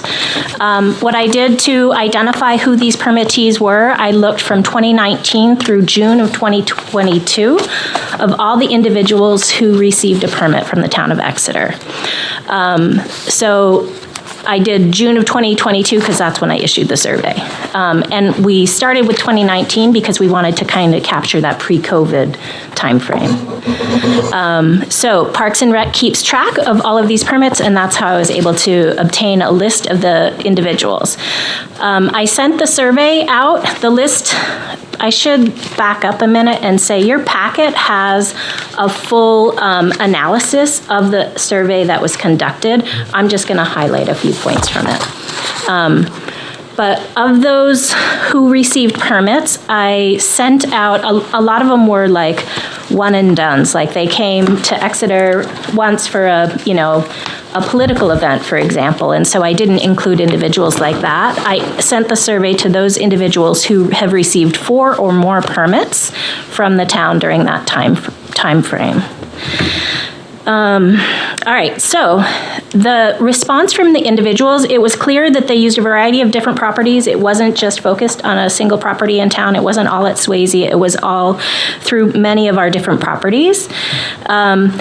It also was clear that water bottles specifically, but single-use plastic food items, food service products, were the products that they primarily used. And so water bottles, soda bottles, utensils, things of that nature was predominantly what was used. Plastic bags, maybe not so much for the majority of the individuals.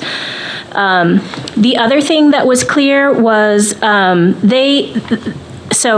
one question we asked was, would this policy negatively impact your business or organization? And of those surveyed, I thought I could be able to read it when it was up on the slide. Hang on one sec. Yeah. So of those surveyed, 56% said, no, this would not negatively impact our business or organization. Now, I will say, in this time frame, when I was working on developing the survey, a resident reached out to me, and a local student, ended up conducting a survey at a team event.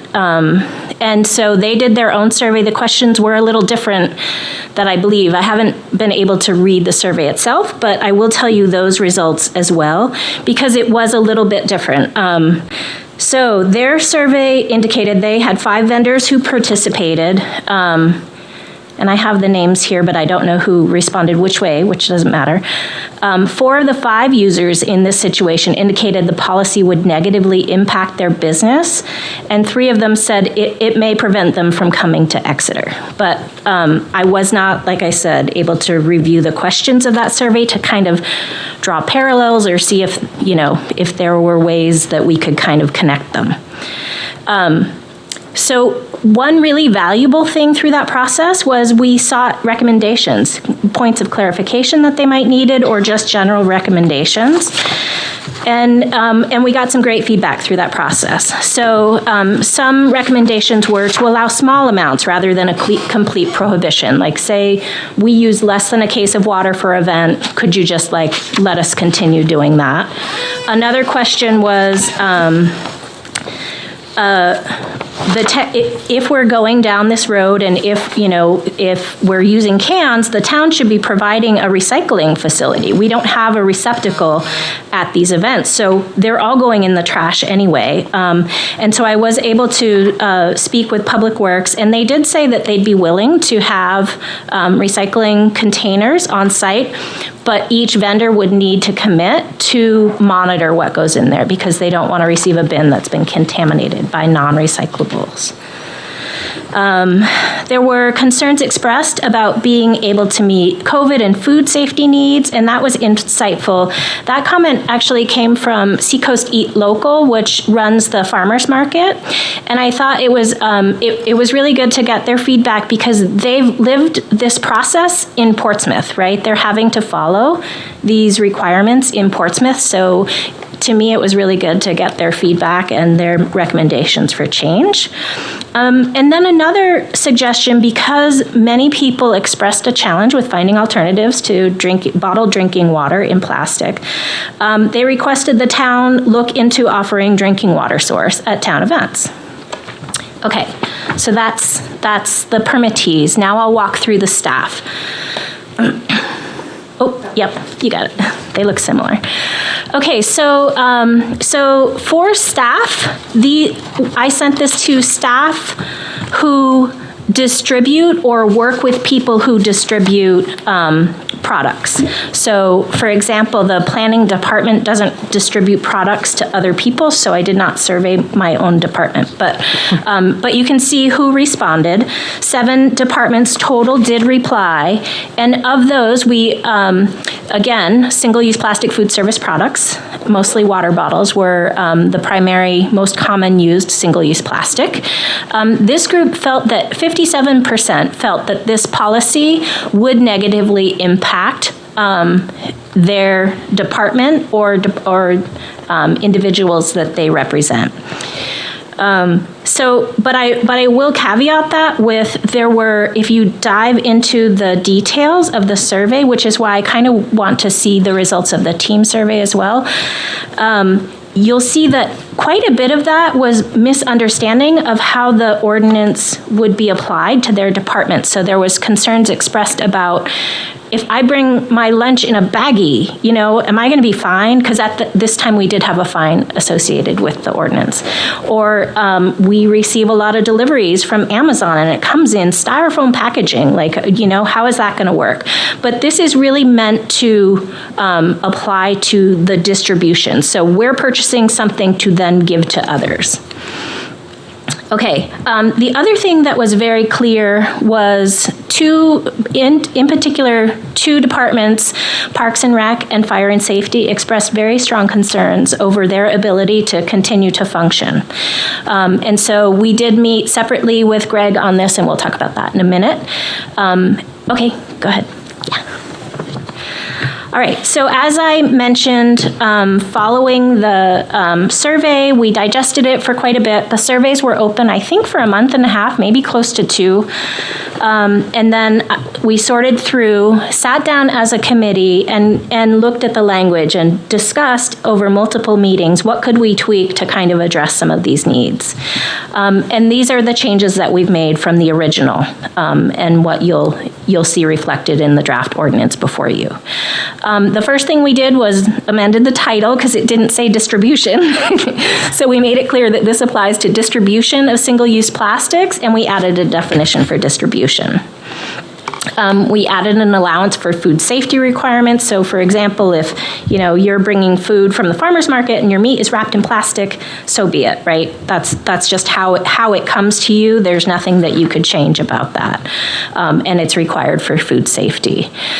We added in this draft an exception for emergency responders and for human service nonprofits. And so, for example, Meals on Wheels, the committee recognized that they are a huge consumer and distributor of single-use plastics, but we felt that we would add an exemption and kind of put a pin in that and work with them through the process to try to find alternative products for them, but not mandate that from the start.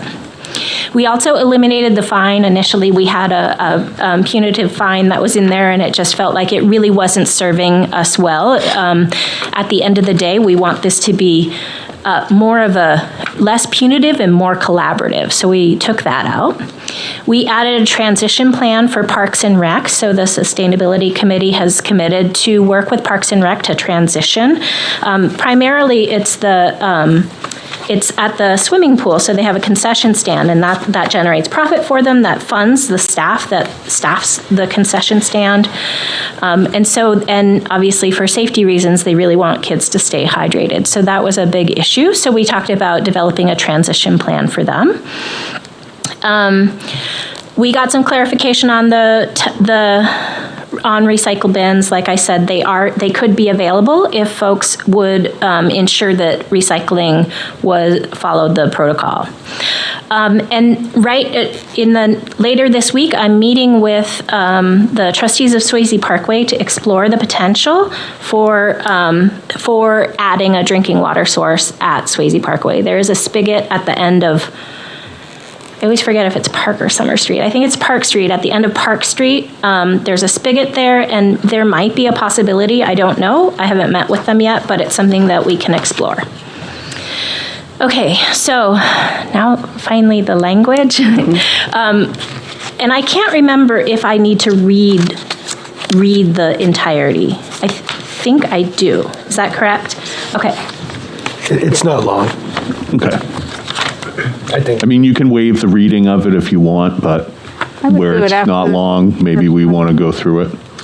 Or I could maybe gloss over the definitions and read the actual. I'm just thinking to get it, as long as we can get it in the record, so when we come back next week, if the board has suggestions, revisions, or edits, at least it's in the record for tonight. Oh.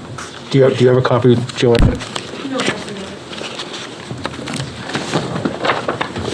So is the board comfortable reading the entire waiving? Waiving the entire reading, I'm sorry, it's late. I think that's fine. If Kristen, if you could hit the... Yeah, because if anybody wants to come to the next public hearing, the language is available on the town website in our agenda packet. Correct. Go ahead. Okay, so the title of the draft ordinance is Distribution of Single-Use Plastic Bags, Food Service Products, and Polystyrene Food Containers on town property. So polystyrene is styrofoam. And again, it's just on town property. This is not town-wide. Interestingly, anyway. Okay, so the purpose is the town of Exeter recognizes that limiting the distribution and subsequent disposal of single-use plastics through reduction is necessary to protect human health, to preserve the natural environment, and promote sustainable and ethical practices regarding material waste. And then we step through some key definitions. Distribution, the act of selling, providing, supplying products for use by customers or intended recipients at point of sale, gathering, event, or activity.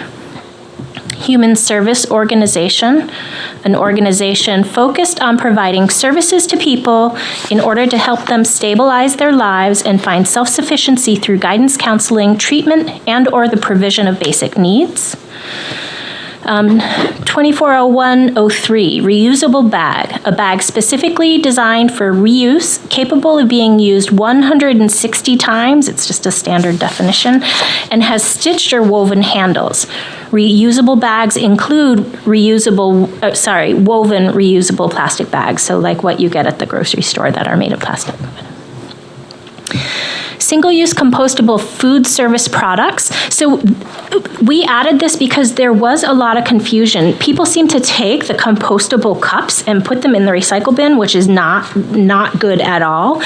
And so we define that in here. Single-use compostable food service products, a bag, bottle, food container, cup, utensil, straw, or other similar food service product that is composed of 100% polylactic acid, typically derived from plant-based starch such as corn, and provided by a vendor to a customer for the purpose of transporting or consuming food. Single-use plastic bag, a bag that's made predominantly of polyethylene plastic derived from petroleum and provided at the check stand, cash register, point of sale, or departure point or other point of departure for the purposes of transporting food or other goods. And we did add here, trash bags used for disposing of waste are excluded. So there was a concern about that, and we can talk about that in a minute. Single-use plastic food service products, a bottle, food container, cup, utensil, straw, or similar food service product that is made predominantly of polyethylene plastic derived from either petroleum or natural gas and provided by a vendor to a customer for the purposes of transporting or consuming food. Single-use polystyrene container, a container or cup composed of synthetic aromatic hydrocarbon polymers that is made from the monomer styrene, often called styrofoam, and provided by a vendor to a customer for the purposes of transporting food. Next page. So this is the meat of the ordinance, and there's only 2 slides left to it. So distribution of single-use plastics on town property. No person shall distribute a prohibited single-use disposable item at any town facility, town property, town-managed or sponsored event, or activity authorized through special permits issued under the authority of the Town of Exeter Select Board, unless otherwise allowed under exceptions. And those prohibited items that would be banned on town property, single-use plastic bags, single-use plastic food service products, and single-use polystyrene containers. The exceptions that we baked into this are reusable bags, single-use compostable food service products, packaging materials required for food safety reasons added at the site of business or processing facility. Examples include wrapping around meat, seafood, lettuce mix, or other perishable products. And products where alternatives to prohibited items do not exist until an alternative is identified. So those are the product exemptions that we included. We also included some organizational exemptions on the next slide. And that is, all town departments and/or vendors may distribute their remaining inventory for 9 months following policy adoption. Items used by emergency responders or human service nonprofit organizations. Prohibited single-use containers brought by staff or customers themselves. And then Exeter Parks and Rec Department will work with the SAC to develop a transition plan. And then the last component of this is penalties and remedies. In addition to any other penalty or remedy permissible by law for violation of this ordinance, the following shall apply. If the town determines a violation of this ordinance has occurred, a written warning will be issued. Upon second or subsequent infraction of this ordinance, the town interprets this as a direct violation of the vendor permit and cause for refusal to approve use permit. And cause for refusal to. I think it's my speaking pace. I think it makes sense, but I can't see it right now. Okay, so now we have some FAQs.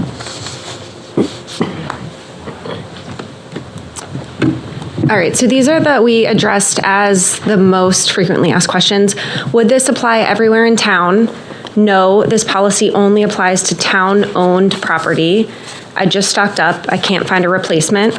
Policy allows distribution of existing supply for products without replacements. There are exceptions until a solution is identified. The intention is a transition process. SAC we are willing to help find solutions. What about items brought from home? Policy would not apply. It only covers distribution of single-use plastics. Would this apply to K-cups, trash bags, packing material? Yes, if K-cups are purchased to provide to others for use by yourself, no. Trash bags for waste disposal are exempt. Bubble wrap, styrofoam, packing materials, ice melt bags, etc. are not food service products. Is a large plastic bottle of water used to fill other cups considered allowed? A reusable container would be permitted, but large single-use water bottles are not. Where alternatives do not exist, example, water cooler jug, it would be exempt until an alternative is identified. Isn't recycling plastic bottles sufficient? Less than 30% of plastic water bottles are recycled. Of those recycled, most are downcycled, remade into a lower quality, non-recyclable plastic product. Just to clarify, the 9% of all plastics that are recycled, 30% is just talking about the specific category of plastic water bottles. Only 30% of plastic water bottles are recycled. The town should provide drinking water source at all sites before enacting. Most parks recently had drinking fountains installed. We are exploring the potential of adding a fountain at Swayze Parkway and are meeting with trustees this week on the 16th. The town should provide recycling bins at events. DPW will provide bins for events if permittee commits to having a designated person to ensure proper recycling without contamination.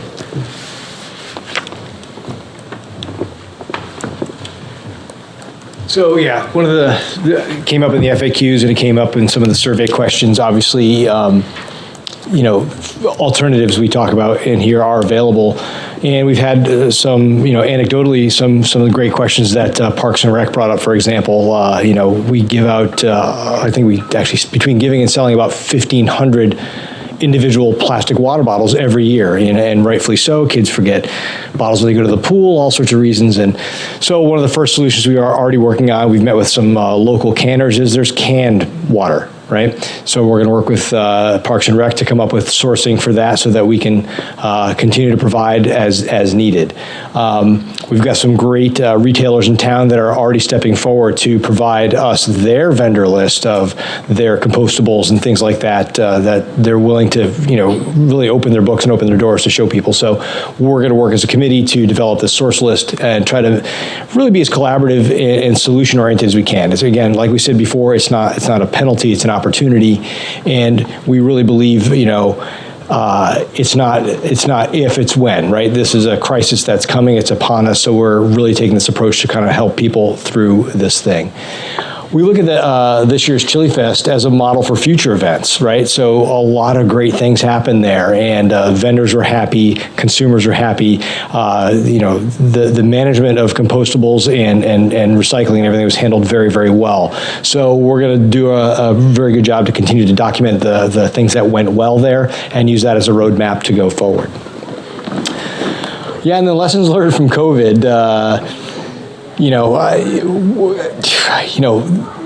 We learned an awful lot about, and I have my notes on this specifically, Chris, but I think we talked a little bit about some of the things that we learned about reuse and recycling from those times when we couldn't share things. It was essentially the gist of it, or what was it? Remind me what that bullet was all for. So Adam Dunville brought this up, actually, and I thought it was a really poignant point. He had said, during COVID, we showed up and tipped higher and supported local businesses, and we really feel that this community, we've stepped up. The Exeter has stepped up for land conservation. You saw it in the last presentation. 30% of our land base is conserved. That's that's a target, and it's incredible. We stepped up to support energy efficiency. We've stepped up to support sustainability. We really think this community has the palate for this and will support it. And so I think that was the point. Yeah, from tipping. So that's really the gist of it. That's the deck that we have, and I guess we'll open the floor to questions from you guys. Well, first, we still have the public hearing that's open, so if there's any member of the public that wishes to either speak to this or ask a question. Okay, and seeing none, I'd entertain a motion to close the public hearing. So moved. Second. Any discussion? Seeing none, all those in favor? Aye. Aye, opposed? Okay, public hearing is closed. We'll bring it back to the board.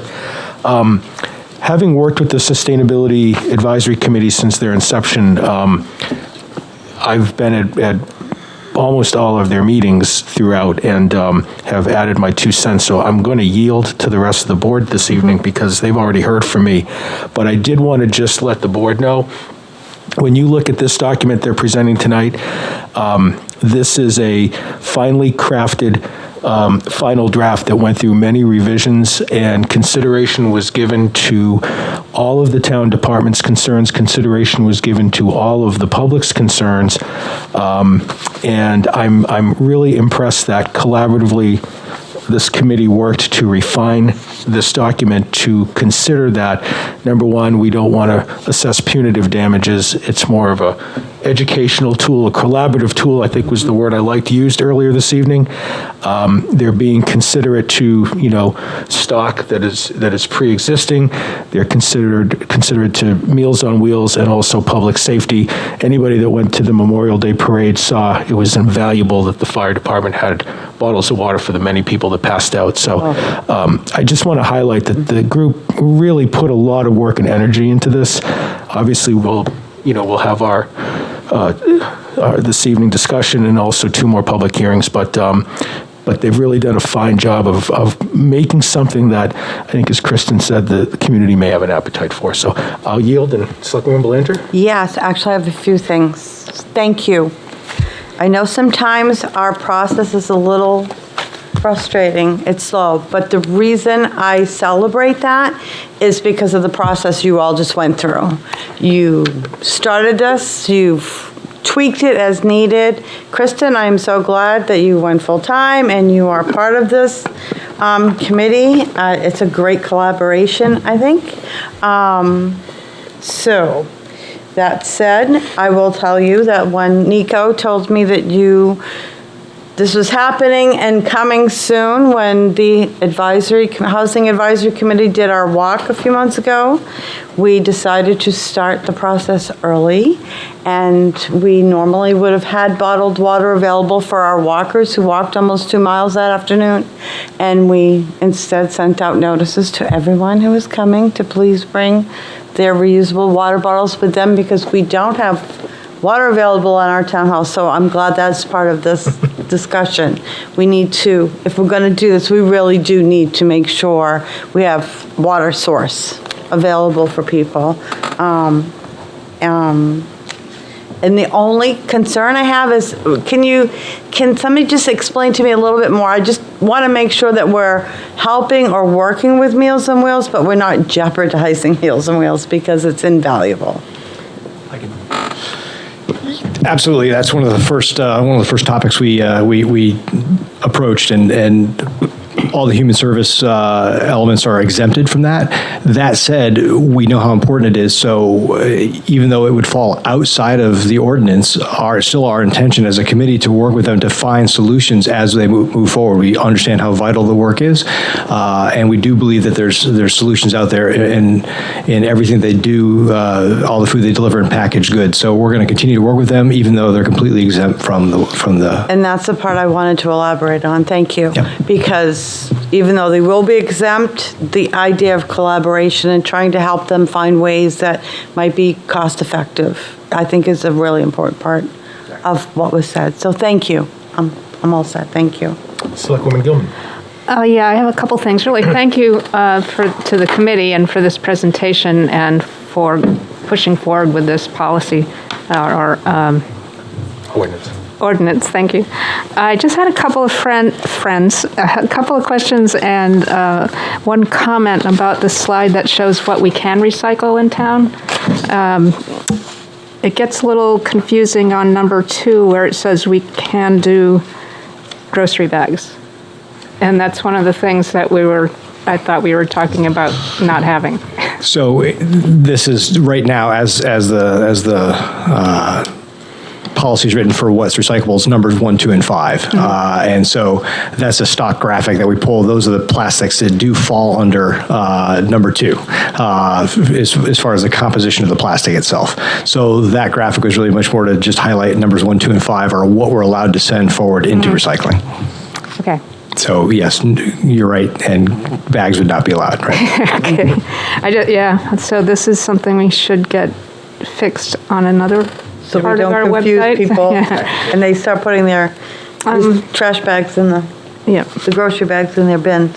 And the other aspect when we're talking, well, first the beginning presentation where you talk about the microplastics and how they degrade and then get consumed. There was a great article in National Geographic from either 2018 or 19 that talked about the same thing and showed it actually worldwide. And there was a story in it about a shipping container, and you know how big those are, and they're like the size of a tiny house, that was full of rubber duckies. And it fell off the ship, which happens more often than anybody knows. And the rubber duckies were released. And I don't know if it was by the lot number or however it was, but they found one in the Atlantic Ocean. And it had been dropped in the Pacific Ocean. So some survive, but some get eaten. And then the only other thing I had was the single-use compostable food service products.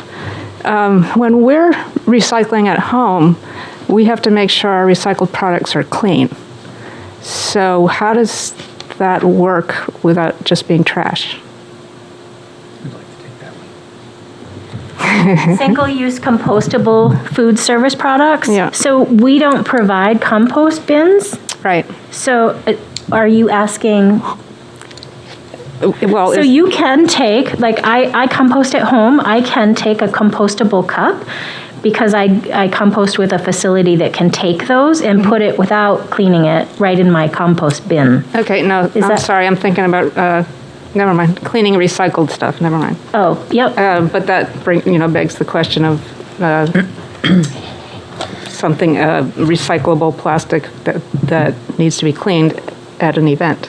Right. Yeah, I think that's a great point, and I don't have an answer for it. Yeah. I don't have an answer. Well, and then it also brings up the question that which we talked about years ago when, before we started putting out trash cans on the street and recycle bins on the street, about composting bins and whether or not they're expensive and who's going to keep them up so they're not smelly. But it was something that I thought Public Works was going to look into at one point, or if it was just flat out rejected. But maybe that's something the Sustainability Committee can look into, because Portsmouth might actually have them. I know Keene does. But we do have the composting facility at the transfer station. That's true. And we're trying to hit a target this year of 22,000 pounds diverted. So we've got to get product out there. Can you do, I don't know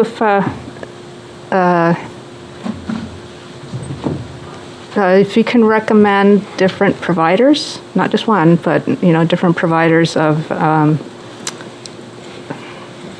composting, in-home composting bins. Like, I don't want to go every week for my little container by my sink. I want to go when I have a can full. If on your website you can provide styles but more than just one manufacturer.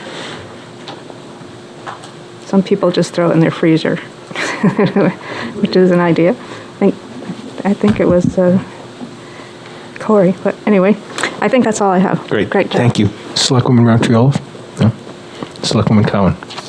I mean, I agree. We have to do something, and is this a big enough step? Maybe, maybe for now. Well, I can speak from the state level. This is a big step. Yeah, but is it? Can do there. Sure, in terms of scale of what other people are doing, but in terms of protecting us and preserving our planet, I don't know. Well, I think it starts the conversation. Yeah. Community gets used to it within the town property, and it goes to the next. Mr. Chair, I think it would actually be helpful for people at home to, maybe if you could just walk us through why we can't propose a town-wide ordinance and to explain that difference to people who don't understand that the state might not allow that. So it's a very good question. Proposing your ordinance for town property only under the RSA, the Select Board has the authority after 3 public meetings, if they so choose, to approve the ordinance. If you were to try to make a town-wide ordinance, that's more of a zoning issue, and it would have to go on the warrant for town meeting. Did I get that right, Mr. Dean? Yes. Thanks, Chris. But there is an issue right now, not to drag the state into it, but there is an issue right now in that the state needs to grant the towns authority to regulate plastics. And they have not done that. That's been proposed many years and shot down. And so literally this is kind of the best we can do. Could this ordinance be tighter? For sure. It obviously represents a compromise. If you saw the earlier drafts, it looked very different. But at this point, regulating plastics on town property is the best that we have the authority to do. And Kristen's right, because I mean, I've seen every draft that the Sustainability Committee's brought forward, and they brought forward a very vigorous plan that, you know, would accomplish what we're looking to accomplish. But at the end of the day, you have to look at, it's a big step. So by starting with the compromises that I outlined a couple of minutes ago, I mean, it's a first step, and it gets the community used to it. And then from there, you know, maybe you can come back and tighten this up a little bit later. But I think you have to start somewhere, and this is I think a good start. Yeah, I agree. I think it's just the community is going to be more open to something on this scale, and then we can work and build once they can see the importance of it and see how it kind of almost easy it can be to adapt to this. So I think this is a great first step. If there are no more questions or comments from the board, we have to have 2 more readings next week, the 21st, and also December 5th, and at that time, the board can take that up. And then I would ask the board to go back and look at this over the next week and see if there's any wording that want to tweak. And obviously, we'd love to have more public output, and so we can reach out and get some public here for comments. That'd be great. Awesome. Thank you all for your presentations. Thank you. And I look to our finance director to come and Finance us. present an investment policy update. Mr. Stevens.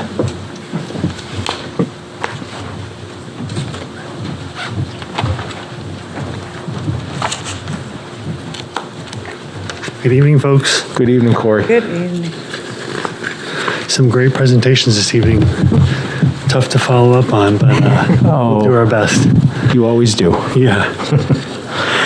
So, Corey Stevens, Finance Director. I am here tonight on a couple issues, the first of which is looking at our investment policy in working with our bank and the town treasurer on different investment options we might consider with our excess funds over what we need for immediate operating. I was looking at our investment policy and realized that the provision or section that speaks to where we can invest our money seemed somewhat restrictive to me. So I looked at the RSA that governs where we can invest our money and realized that the RSA is a bit more flexible than our policy is. And not wanting to run afoul of our policy, thought I would worked with our town treasurer, and then thought I would bring it to town manager and then you folks to look at perhaps expanding what we're allowed to invest our excess funds in. So that's sort of the background of it. The technical of it is Section 3 investment policy, Section B, instruments of investment. Really speaks very specifically in the original investment policy as to where they would like us to invest our excess dollars. And I think some simple language change would allow us to take full advantage of what the RSA allows us to invest in. Essentially, the way our policy reads now, it seems to me we're looking to just invest in New Hampshire banks or banks chartered or institutions chartered in the state of New Hampshire, whereas the full RSA allows, as long as you start with a New Hampshire bank, if that New Hampshire bank then sweeps money to other banks throughout the United States, that's okay. In particular, staying below FDIC insurance limits of $250,000. That's the piece that I'm looking at in particular. So what I would envision is having you folks, if you are amenable, I propose some language on page 2, I guess, of your the handout for a rework of the Section 3B instruments of investment. And it's pretty straightforward. Basically just adds a second paragraph, RSA 41:29, paragraphs 4 and 5, as opposed to just paragraph 4. Okay. Any questions for Mr. Stevens? No, I really don't have any. No? Pretty thorough. Yeah, it was a pretty thorough read, and I appreciated the attachments, Corey. So I think if there are no questions or comments, I'll try to craft a motion here. I'd entertain a motion to authorize an update to Section 3B of the investment policy to allow for investment options under paragraph 5 of RSA 41:29, section 3B, as it is currently written, and the proposed new language as attached in our packet and as explained to us by the finance director this evening. So moved. Second. That was funny. Any discussion? Seeing none, all those in favor? Aye. Aye. Opposed? Motion passes. Thank you, Corey. Then the second item I'm here to speak with you about is our cable access television fund and its operating budget. I know that's an item that you all have talked about in the past, and town manager asked me to look at the numbers and see where we were going and do a couple things. The first is, given the operating budget ends up in a deficit each year in the recent past, what is our spend out? And if you look at the handout that I provided, it's just a one-pager in this case. The top half does just that. It takes basically our current structure, which is cable access television fund gets 50% of our cable access franchise fee. The other half goes to the general fund each year. And just shows, given the current operating model, when we spend out the fund balance of the cable access TV fund. In 2021, we ended with a fund balance of $147,500, and given my calculations here, we run out sometime in 2025. It assumes we don't change, the fund, the allocation among CATV and general fund, and assumes a 5% escalator in expenses each year. So that's where we stand. So then I looked at, well, what if we restructure the way that the fund works? Let's reallocate. What would it take to run the fund in the operating budget for CATV and have it be whole at the end of the year? Put away some money for future investments. And I'd be remiss without mentioning that our Bob Gulacki did a lot of work on this before I took it over, and he and I spoke quite a bit about this. So in the bottom half, I kind of did a couple things. I changed the staffing allocation so that the IT coordinator is phased out during next year.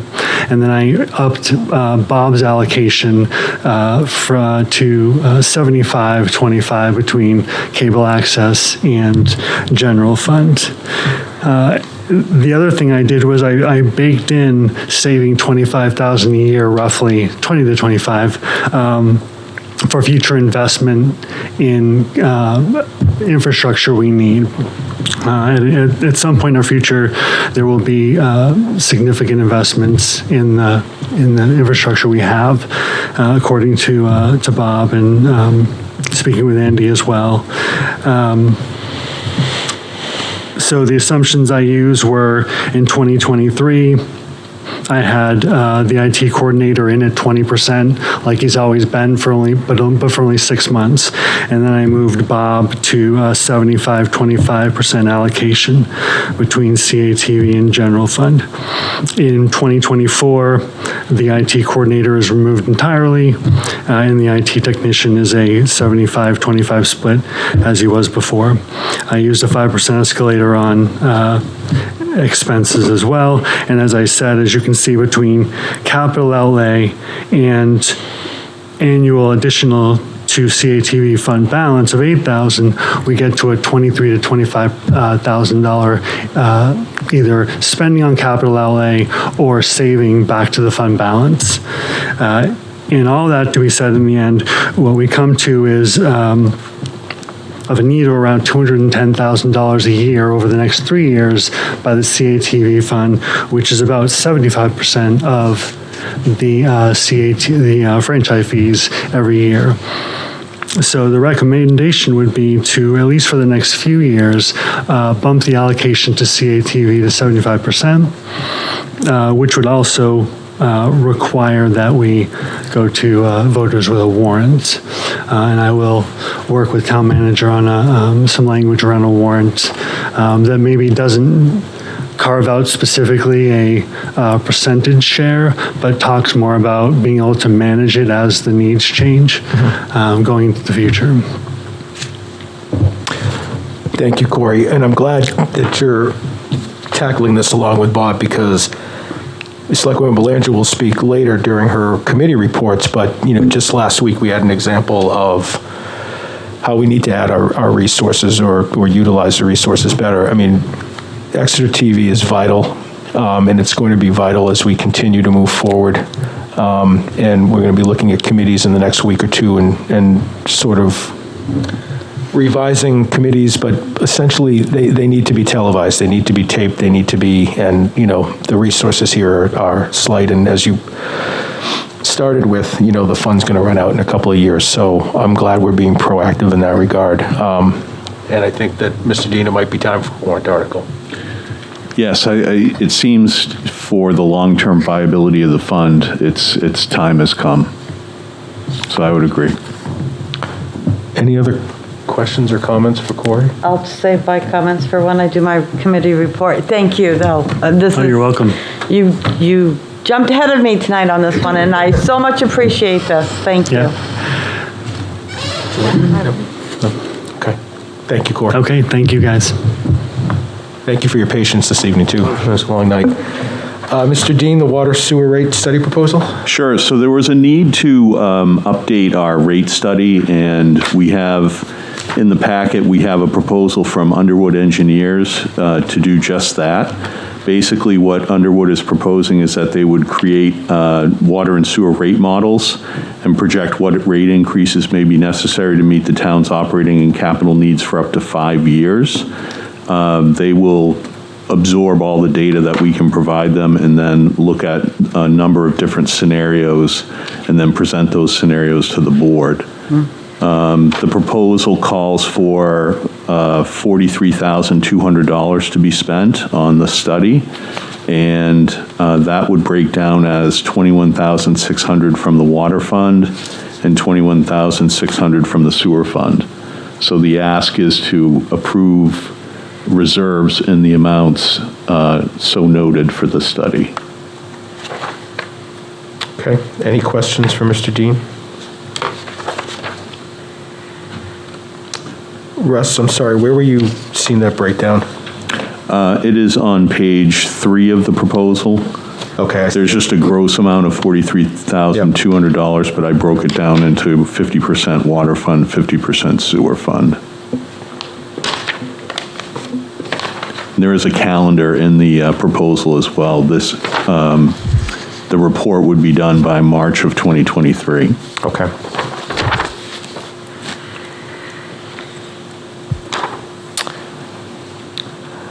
Then I would entertain a motion to authorize spending of $43,200 for the Town of Exeter water and sewer rate study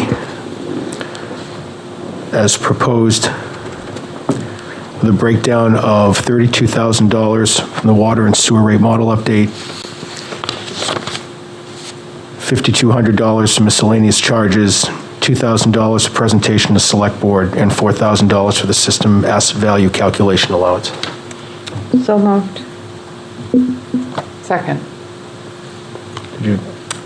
Did you say Underwood Engineers and all of that?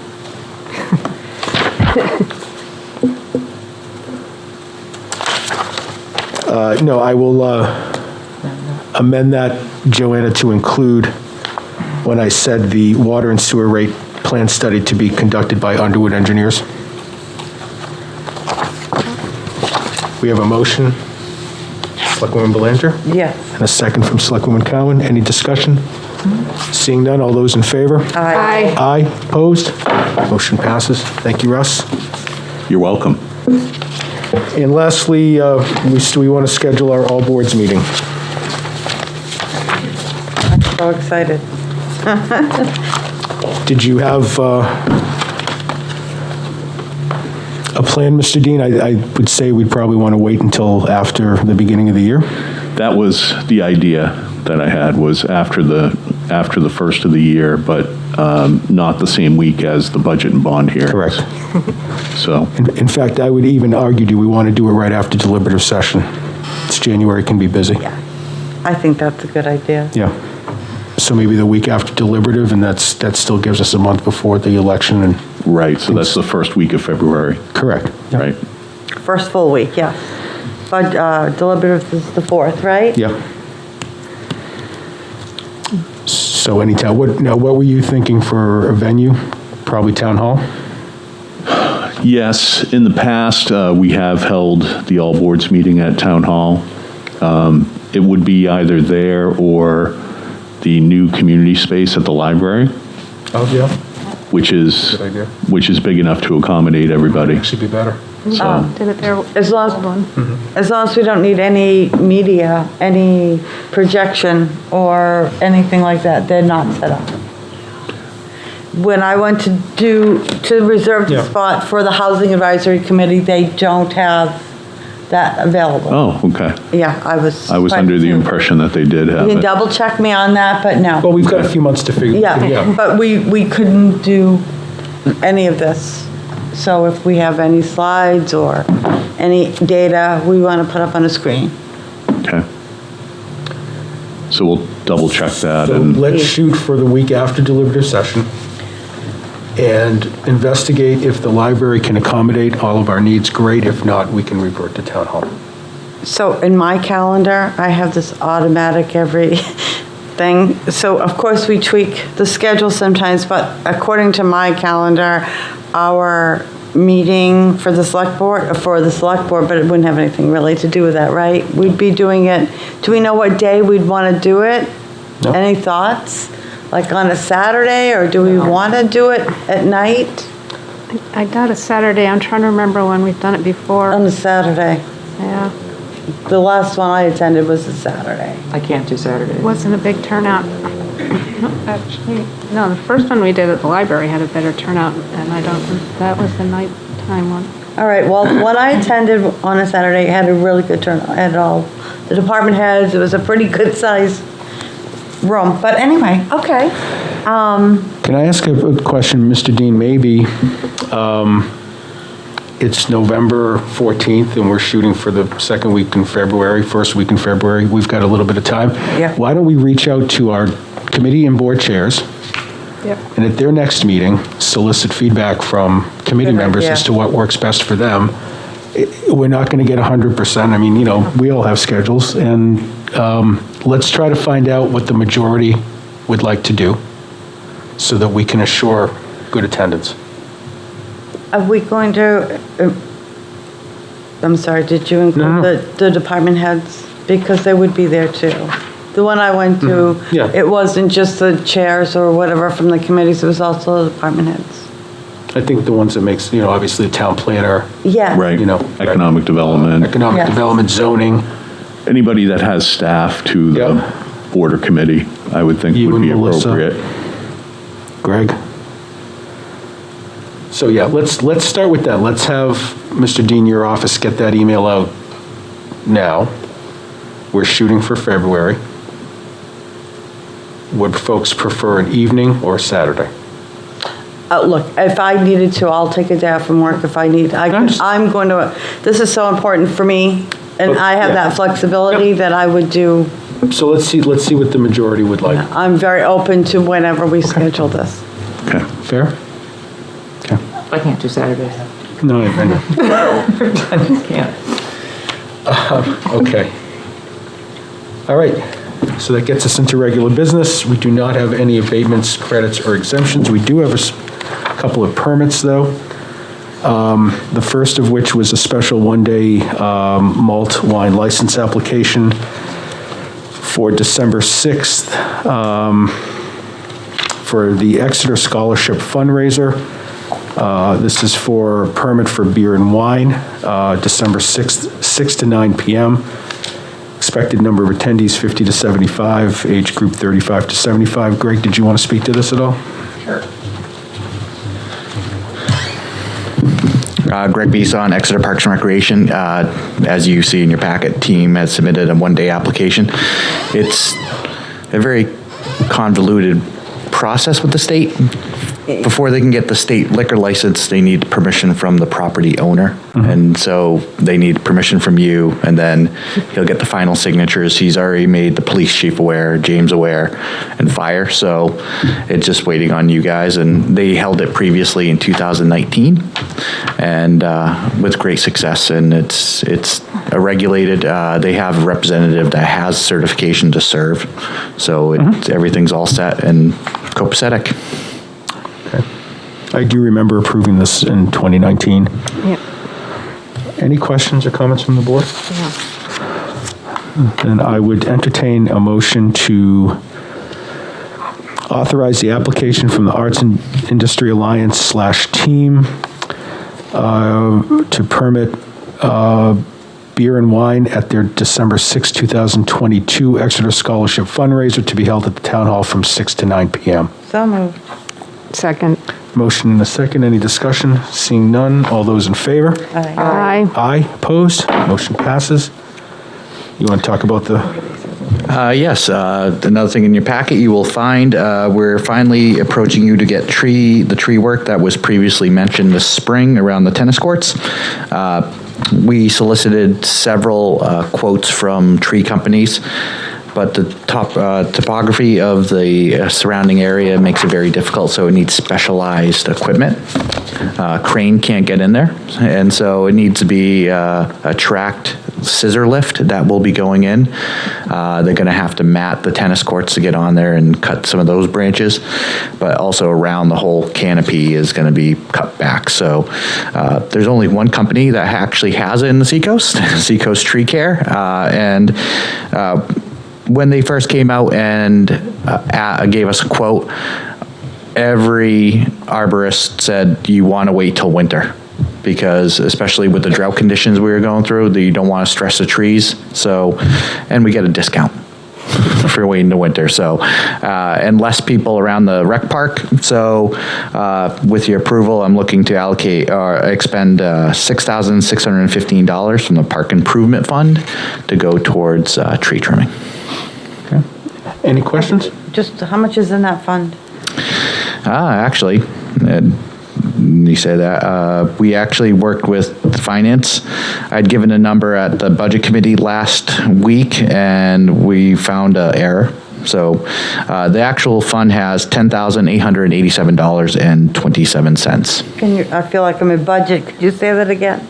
$10,887.27. Okay. Last week I mistakenly said 13,000, but there was one payment I had been missing in my spreadsheet. Okay. So this 6,600 is coming out of that 10,000? That's correct. And that's the last expenditure for the year, obviously. Yes. You don't have much left in your savings account. We were going to plant some trees at Brickyard, but we're going to wait until spring. Okay. All right, if there are no other questions, then I'd entertain a motion to authorize the Parks and Recreation Department to expend $6,615 from the Park Improvement Fund to contract with Seacoast Tree Care to trim trees around the lower tennis courts at the Recreation Park. So moved. Second. Motion and a second, any discussion? Seeing none, all those in favor? Aye. Aye, opposed, motion passes. Thank you, Greg. Thank you. Thank you. And just the last approval, I guess, under permits and approvals, Jennifer Perry couldn't be here this evening, but we have her memo. And essentially, the drought conditions in Exeter have improved to moderate drought or abnormally dry, and thus the recommendation from Department of Public Works Director is to end the level 4 outdoor water use restrictions and not institute any other water restrictions, which is great news. To me. We could do that before winter. So I would entertain a motion to end the level 4 outdoor water use restrictions that were instituted on July 21st, effective immediately, and not institute any other water restrictions at this time as recommended by the Public Works Director. So moved. Second. Motion and a second. Any discussion? Seeing none, all those in favor? Aye. Aye. Aye, opposed? Motion passes. Thank you. Mr. Dean? Yes, so a few things tonight. One is that the Department of Labor visited the town on November 3rd, and we are being subject to Department of Labor audit. They are working with the department, currently the Department of Public Works, going through some safety issues, and the process is that they will do their due diligence, and then the town will get a report in the next few weeks. So that will keep the board updated as things unfold with that. Excuse me, Mr. Dean, when was the last time they haven't been here in many years, have they? The last time they were here was 2007. Okay, So, thank you. So it's been 15 years. Okay. Yeah. Thank you. It's my first year. So also this week we have the NHMA conference, so we'll be going to that on Wednesday and Thursday of this week. That should be a good conference. It's always very informative, and it's over in Manchester. Another, just a mention, Jennifer Perry had a retirement party last week. I was able to attend that, and it was a really nice send-off for Jennifer, so we wish her all the best, and would like to hang on to her for longer, but it's that time for her, so. Yes, and thank you to Pam McAvoy for pulling that all together. Yes, Pam did a great job pulling it all together, true. The planning board meeting for last Thursday, we had basically an issue where we couldn't video it, but Pam McElroy and Bob Glowacki both rose to the occasion to help us out with that, so I wanted to acknowledge their efforts and say thank you to them for that. The public safety open house is tomorrow from 4:30 to 6:30. Just a reminder for everybody, if you are interested, to come over to the public safety facility and see the current state of affairs over there. And then we anticipate the tax rate will be set fairly soon. We actually have a conference call tomorrow with DRA, so we'll expect that will come through very soon. And then the final thing I had on my list was a Swayze Parkway update. The filing that went into the charitable trust, the trust recommended that we also file not just a Cypress petition, but a filing under the concept of deviation. And so that was done by town council, and we're awaiting the result of that. Okay. That it? That's it. Okay, thank you. Select Board Committee reports. I'll start down here. Okay. Selectwoman Cowan? Nothing for me because Nancy, Selectwoman Belanger, went to the Communications Advisory Committee. I love going to that committee. I'm happy to fill in for you anytime. Why don't we segue over to you? Okay. All right, so I'm going to pass, because I need to do the parking thing, or do you want me to wait till next Saturday? You want me to wait till next Saturday? We're here pretty late, and this might be What more. are we doing next Saturday? I'm sorry, next Monday. I was gonna say- See, I can't even keep track of what day it is. Don't panic, Melissa. I think I'll do the parking update.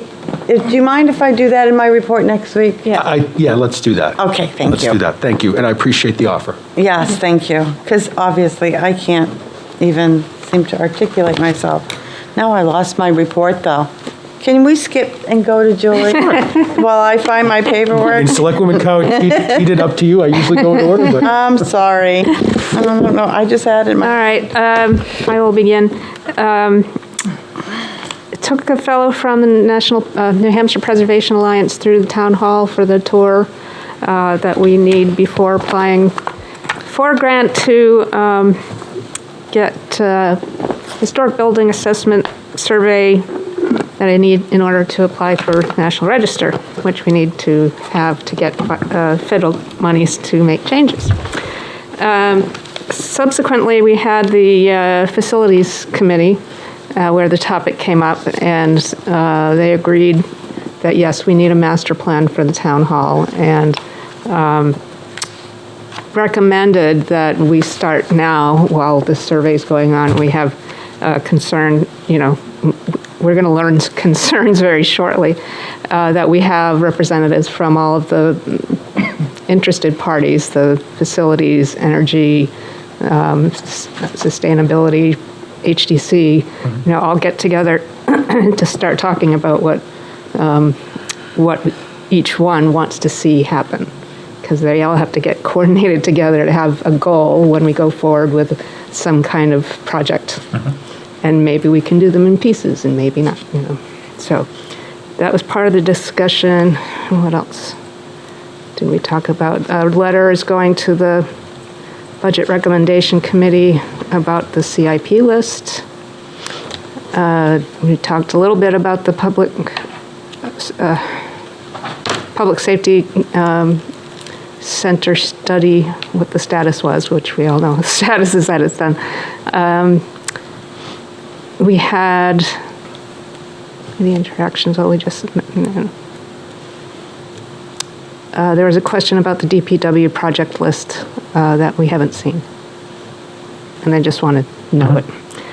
The Energy Committee met, and we had several interesting things. We have two people, I should say, from Exeter High School that are now coming to the meetings. Fantastic. Yeah, it was really great. They asked good questions. We had a fellow from another town who was trying to get an energy committee going in his town, so he came to see what we do and what we talk about and how we get it done. And I pointed at Renee and said, that's how we get it done. One of the subjects was the solar dashboard that we used to have connected to the solar array out at Public Works. It has been down apparently for a long time, and our consultant, Revision Energy, is going to work on getting that back up, so we'll have it on our website. The sustainability and energy committees will have it on theirs. Discussion about upgrading our building code. Right now we're on the 2015 version. And the state will require us in 2024, I believe, to upgrade to a new one. So the building department's going to tell us what the changes are. Not that we can do anything about it. And that really was it. One question on the Facilities Committee. They sent a letter this afternoon. They copied me, but they asked you to distribute it to the Select Board. It's their recommendation for the Public Safety complex. It went to you, BRC, Mr. Dean. It went to me? They copied me. Yeah, Via email? I'm happy to send it along. I just didn't want to. There was some discussion about how to proceed with. Yeah, Chris Weeks, the next chair, step. sent it around 3 o'clock this afternoon. So you might not have seen it yet. Okay. But be Well, we nice should, for yeah. nice for the board to see it. Essentially, cutting down to they're supportive of the warrant article for the public safety complex. However, they're recommending that the warrant article contain language about what's going to happen to the existing building on Court Street. And, we don't have to debate that right now. That's essentially what they're proposing. We can debate it when it's time for us to debate it, but anyway, one of us can distribute it to the rest of the board. Yeah, that was the gist of the concern, is that people need to know more money is going to be spent after, not as much, but more money will be because a decision is going to need to be made about the current facility at 20 Court Street, and whether or not we need to do a similar kind of facilities assessment just for that building now, for that one purpose, as opposed to the dual purpose that we know it now. What the result is that it doesn't have enough space, but so. Okay, we'll circulate that. Selectwoman Belanger. Okay, I do have it this time. Sorry about that. It got mixed in with my parking documents. So I'm going to save the Conservation Commission meeting until next week too, because I still have 35 minutes of the meeting to watch and a trail maintenance meeting to watch, because we were voting at the polls all day, so I missed my November 8th meeting. So Planning Board, October 27th, Planning Board case 2216, there was a lot line adjustment approved on Hobart Street. Communications Advisory Committee that I attended on behalf of Molly on November 3rd. First, I'll say Chris Sigmont, first meeting, hit the ground running. It was incredible. So what's he on? 3 committees: sustainability, budget, and now our. So yeah, it was a really great meeting.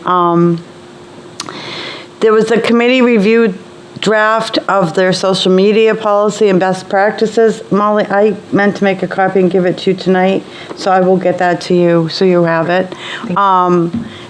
They were going to meet with Russ next on that and then come to the select board. Okay. So I'm not going to pass it out or get into discussion until it's finalized at our end.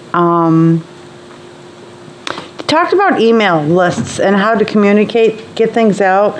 One of them was email blasts, and apparently we have, Russ, I feel bad. I feel like my bag is to you. We have departments like Public Works has an email list, and Parks and Rec has an email. They're all using different providers. Is that the right term? Yes. Okay. So one of the concerns is to try to maybe get them under one so that they're usable for everyone who wants to use them. So that's something, Molly. That was a thought. But what really came out of it toward the end was, I'm not going to get into too much detail because we've already covered it, but we expect a lot from Exeter TV, and we're trying to find ways to communicate better, and Exeter TV does a wonderful job. And yes, they're shorthanded right now, hence the problem we had with the planning board meeting. But that said, we do need to fund it better. So I am so glad that that was in our packet tonight. So I don't need to get into any more detail other than to say, Anna Grazier was the chair of the subcommittee for general government, and that was also in her report at the end. We've been advocating for this on the budget level for a few years now, so excited. Thank you. Yeah, so I think that I hit the highlights, but you know what, Molly, I'm going to send this to you just to be on the safe side. Yes, and I put in Anna's notes, it was at least to allocate 70%, and I think We just went to 75, so she'll be very happy to hear that. I'll have to go see her for coffee in the morning. Housing Advisory Committee held a meeting on Friday, November 4th. We did a little debriefing on the Housing in Plain Sight Walk. Dave Sharples talked about what he talked about today, so I don't need to repeat that. Sarah Reitzman, who was here with New Hampshire Housing, updated us on the various grants and the phases and what's available. Sarah from Rockingham Planning Commission updated us on the status of their housing needs assessment, which means we should be able to have that early next year to start working on the long overdue updated report for housing. Planning Board had a meeting November 10th. 1726, there was a compliance hearing for conditional approval from dated August 24th, 2017. That was approved. There was a letter from an abutter dated October 12th of 2022 with 6 objections. We read through those very thoroughly. So that was good. And last but not least, it's the parking ban. So my parking update, so we'll wait till next week on that. Thank you. Okay, thank you. The only meeting I had was Sustainability Committee, and you heard what we talked about, so. River Advisory is postponing their November meeting until December, and I was also able to attend Jennifer Perry's retirement luncheon, which was very nice. Correspondence real quickly, we have a letter from Unitil reaching out to town and state officials about which trees should be planted in the right place. Mr. Dean, maybe we could forward this to the tree committee? Sure thing. There's a list of trees and where they should go. Rockingham Planning Commission sent out their dues request for 2023. We had a letter from Vapotherm informing that the location at 100 Domain Drive will close and cease operations effective December 30th of this year. The closure will be permanent. DOT sent out a letter of a sale of state-owned land in Exeter. And we had an email from the New Hampshire Local Welfare Administration Association with some funding updates. Letter from the Department of Energy with the State of New Hampshire Emergency Energy Assistance. And last but not least, Selectwoman Gilman, you were going to get back to us on the Heritage Commission letter. I can speak as Select Board representative, but the commission has not met. I'm not even sure if the commission members have seen it. Has the planning board seen it? Yes, they're waiting for it. Okay.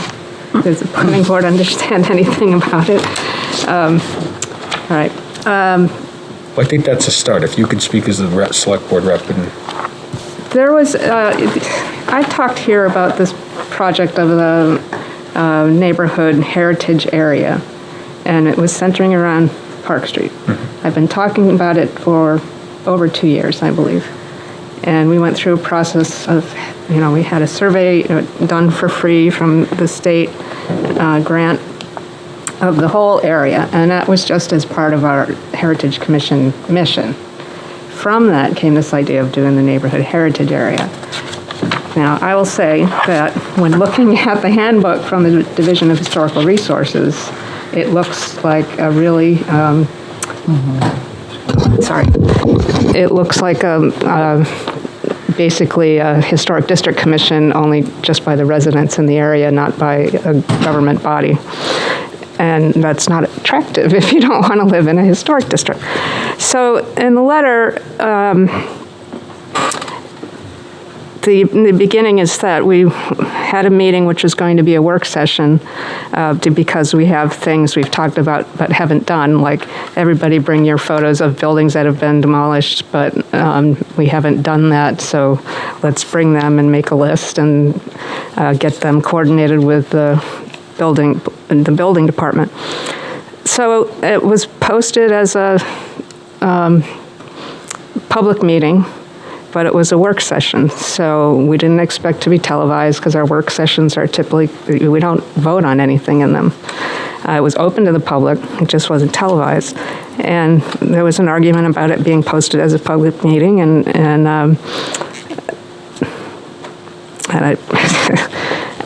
I would say it was just a lack of experience, and you can put that on me, of our chair, that he didn't know the difference between the words public meeting and work session.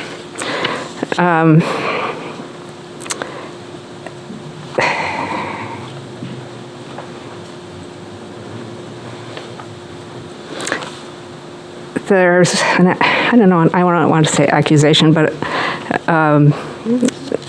the idea that the area that we selected was arbitrary, and it wasn't. It was based on the historical survey that we had done, and we put that in the presentation that we gave to the people in the area.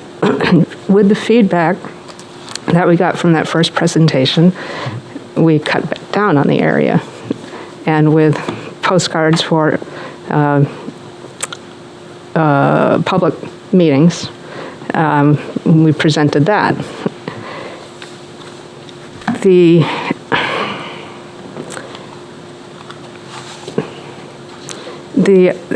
I don't know. I have to say I really object to this last couple of sentences on the first page where it says they want to see the project end not just for now, but actually end for good. And we did vote to end the project for good.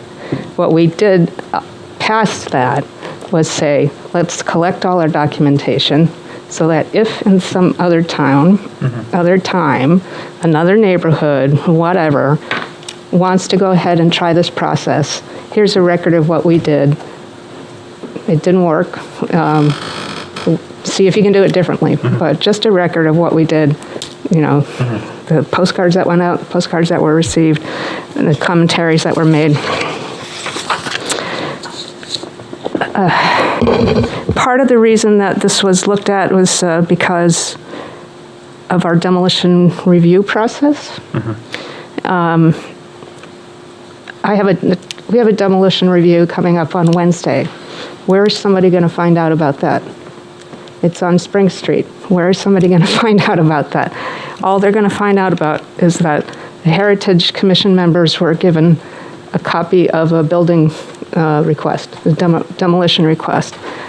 Where is anybody going to find that? So part of this heritage area was to give a source for people to hear about what's happening in their neighborhood, because more often than not, and it's always, I would say it's always, a building is torn down and the neighbor comes and says, hey, what's going on? And this way, with this group, you'd be able to tell one person who can tell everybody else.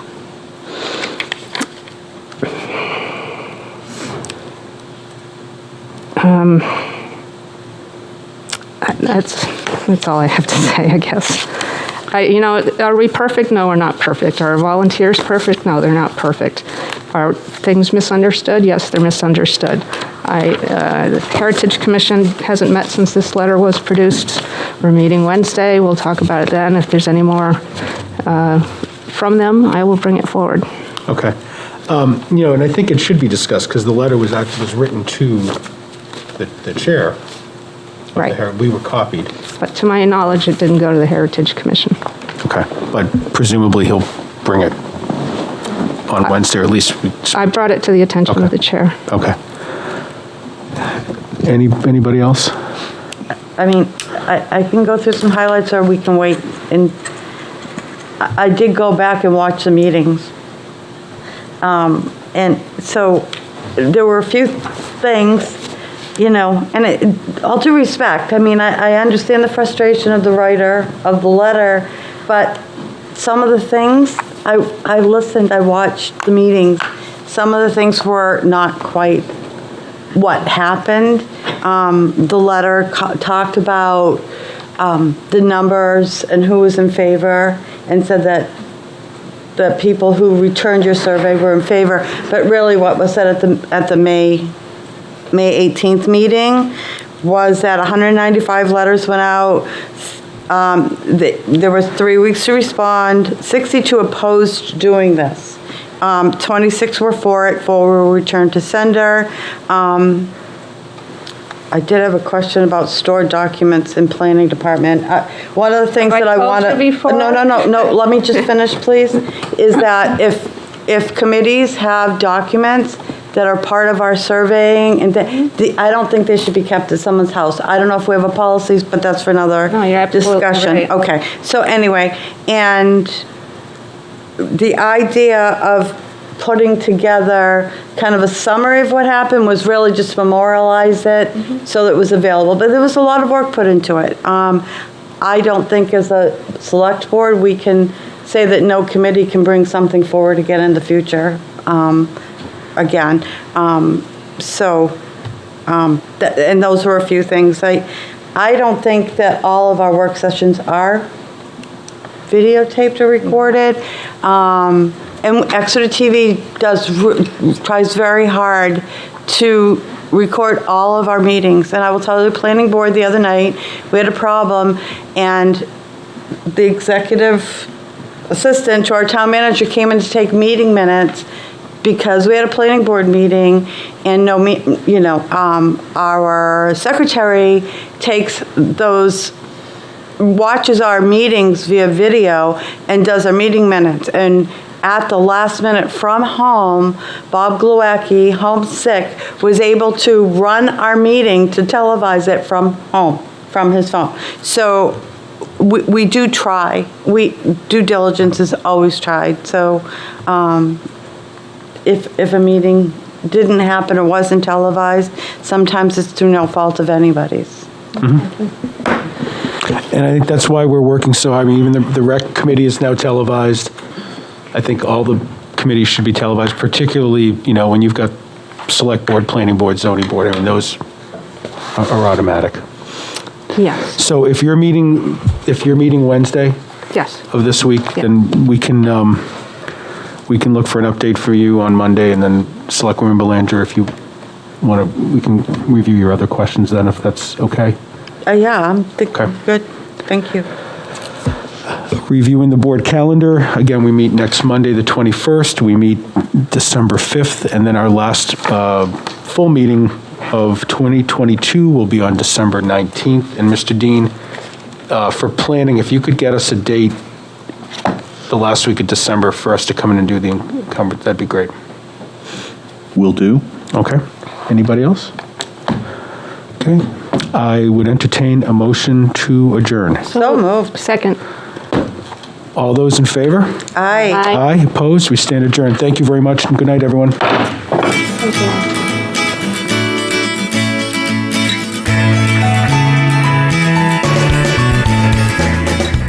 Thank you for tuning in to Exeter TV. Exeter TV is the town's public and government access channels, available on Comcast channels 98 and 22. Channel 98 is your channel. If you have an idea for a program, want to host your own talk show, or submit a film, we're here to get your content on television.